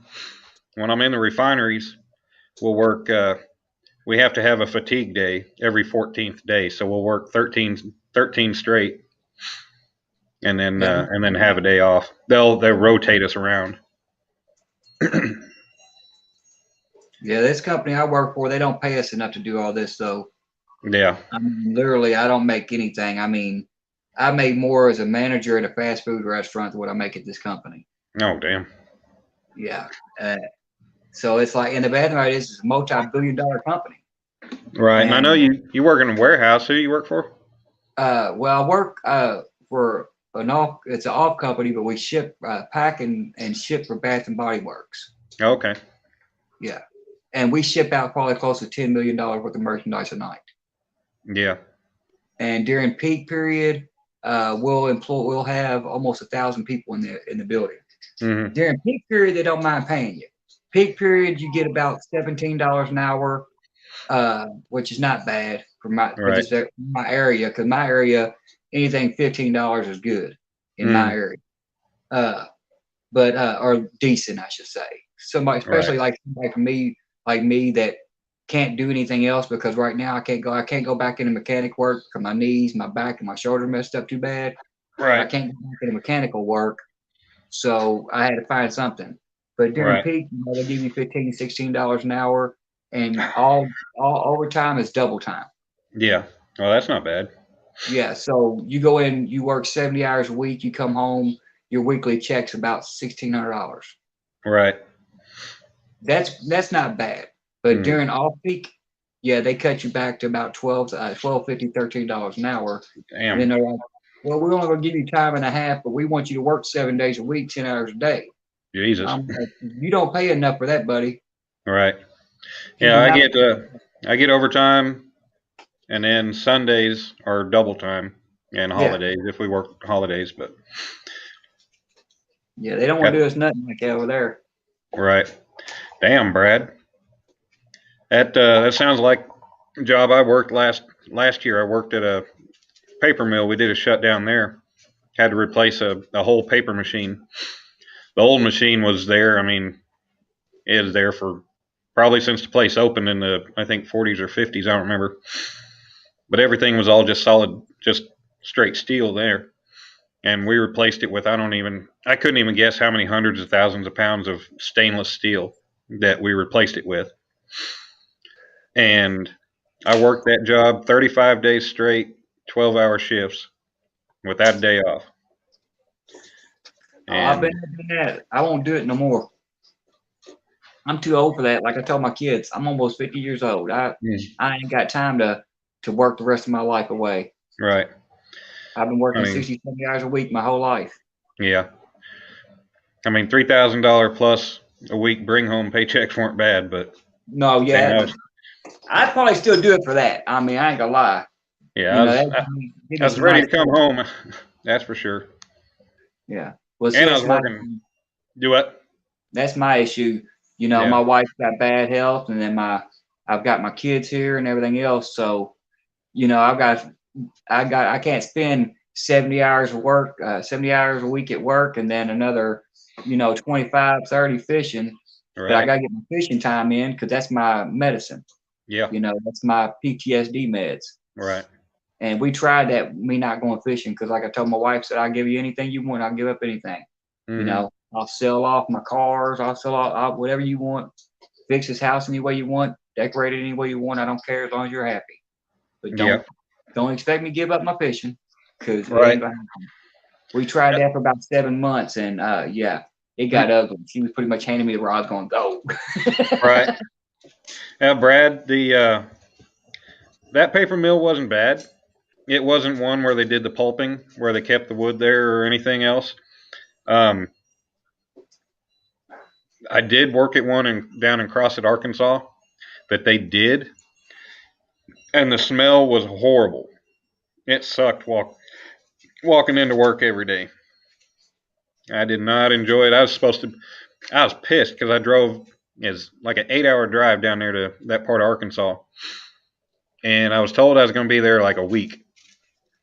And then all of a sudden, after 3 days, we're getting our layoff. They're like, yeah, they took some of the work they told us we were going to get to do away. So I was like, are you kidding me? And then I get my paycheck and it didn't have my per diem on there. Actually, I called the guy that hired me on, that was handling all the hiring and stuff for that company. And um, yeah, I was like, hey, when am I supposed to get my check? Because I thought, because normally it's like whenever they lay you off, you get your last check then. And no, their deal was, you just wait till normal direct deposit time and you get it. So I talked to him. He was like, well, he said, well, they didn't get your per diem on there. And they were only paying $50 a day per diem, which was bullshit. And he was like, he said, I went ahead and bumped your per diem up to $100 a day. I was like, cool, because freaking, I think I was staying at a Days Inn there in Crossett, and it was costing like $62 a night. Yeah. When I was only getting 50 in per diem, I was like, screw that. But yeah, he bumped it up to 100. I was like, all right, cool. Sorry that. Well, Dan, buddy, I'm gonna go ahead and jump off here. I didn't realize it's almost 5:30 here, so yeah, it's 4:30. I'll probably be in this in a minute. Here in a few minutes. Get my butt back here and get ready to go to bed. I'm supposed to go pick up a car tomorrow. Yeah. My truck ain't been doing too good. That's another reason why I ain't been doing much fishing, because all the spots within a 10-mile radius, 15-mile radius of my house is flooded. I mean, it's still all flooded. Still? Yeah, I mean, it's a nightmare. And my truck, I can't take it on the E-way. And a buddy of mine's got a PT Cruiser he wants to sell me. It don't run, but we know where the issue's at. And me being a mechanic, like I told him, I can figure it out. Right. It's only talking a few $100. Problem of it is, I got to get up, and me and him both work night shift, so I've got to be over there by probably 1 o'clock in the afternoon to get paying for the car and to have a tow truck to bring it back here before I got to go to work. Yeah. So I'm probably gonna get 3 hours of sleep. That's gonna suck. Yep. All right, man. Well, get your butt to bed. Appreciate you coming up. I appreciate you having me, bro. Yeah, not a problem. And I'll talk to y'all later. All right, have a good one. Yeah, Brad, I know what you mean. Some of the companies they're a bitch to work for, and they definitely don't want to play by the rules. That's for sure. Scaffolding company. I met a guy when I was where was I? Oh, I was staying in Tulsa, and there's a guy that he's boyfriend of the friend I was staying with. His friend's boyfriend was a union scaffolding guy.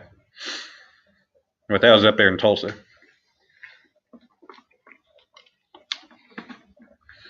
But that's good. We got another union brother in here. Operator local 627 here. And I hear you about work being slow. I'm not like a lot of the guys that they'll call all the different states and get on their out of work list. I really don't want to travel since I got a 4-year-old that, I don't get to see that much as it is. So I want to be around as much as I can. So I'm thinking about making a career change.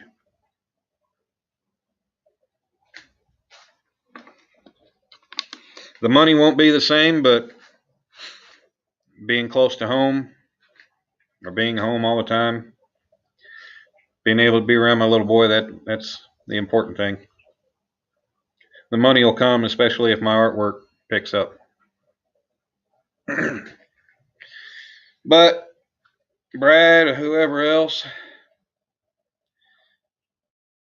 there's not a lot of union people out anymore. It's hard to, even the ones that are there, the new ones that are coming in, it's hard to get them to understand the real use, the real reason for them. They just want to come in, get their paycheck and their benefits, and not be part of it. They just want all the benefits. All right, Kelly, I'm about to end this here in a minute. It's 4:30, and I need to get my butt to bed.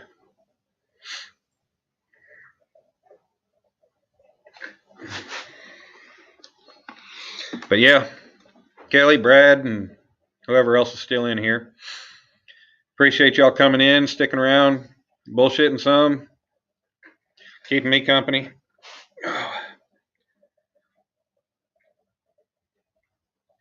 Oh, y'all have a good night. Have a good day at work, Kelly. And I'm sure I will talk to you in some live stream tomorrow. Brad, good talking to you. And we will call this a night. Y'all have a good one, and I will talk to you soon. Bye.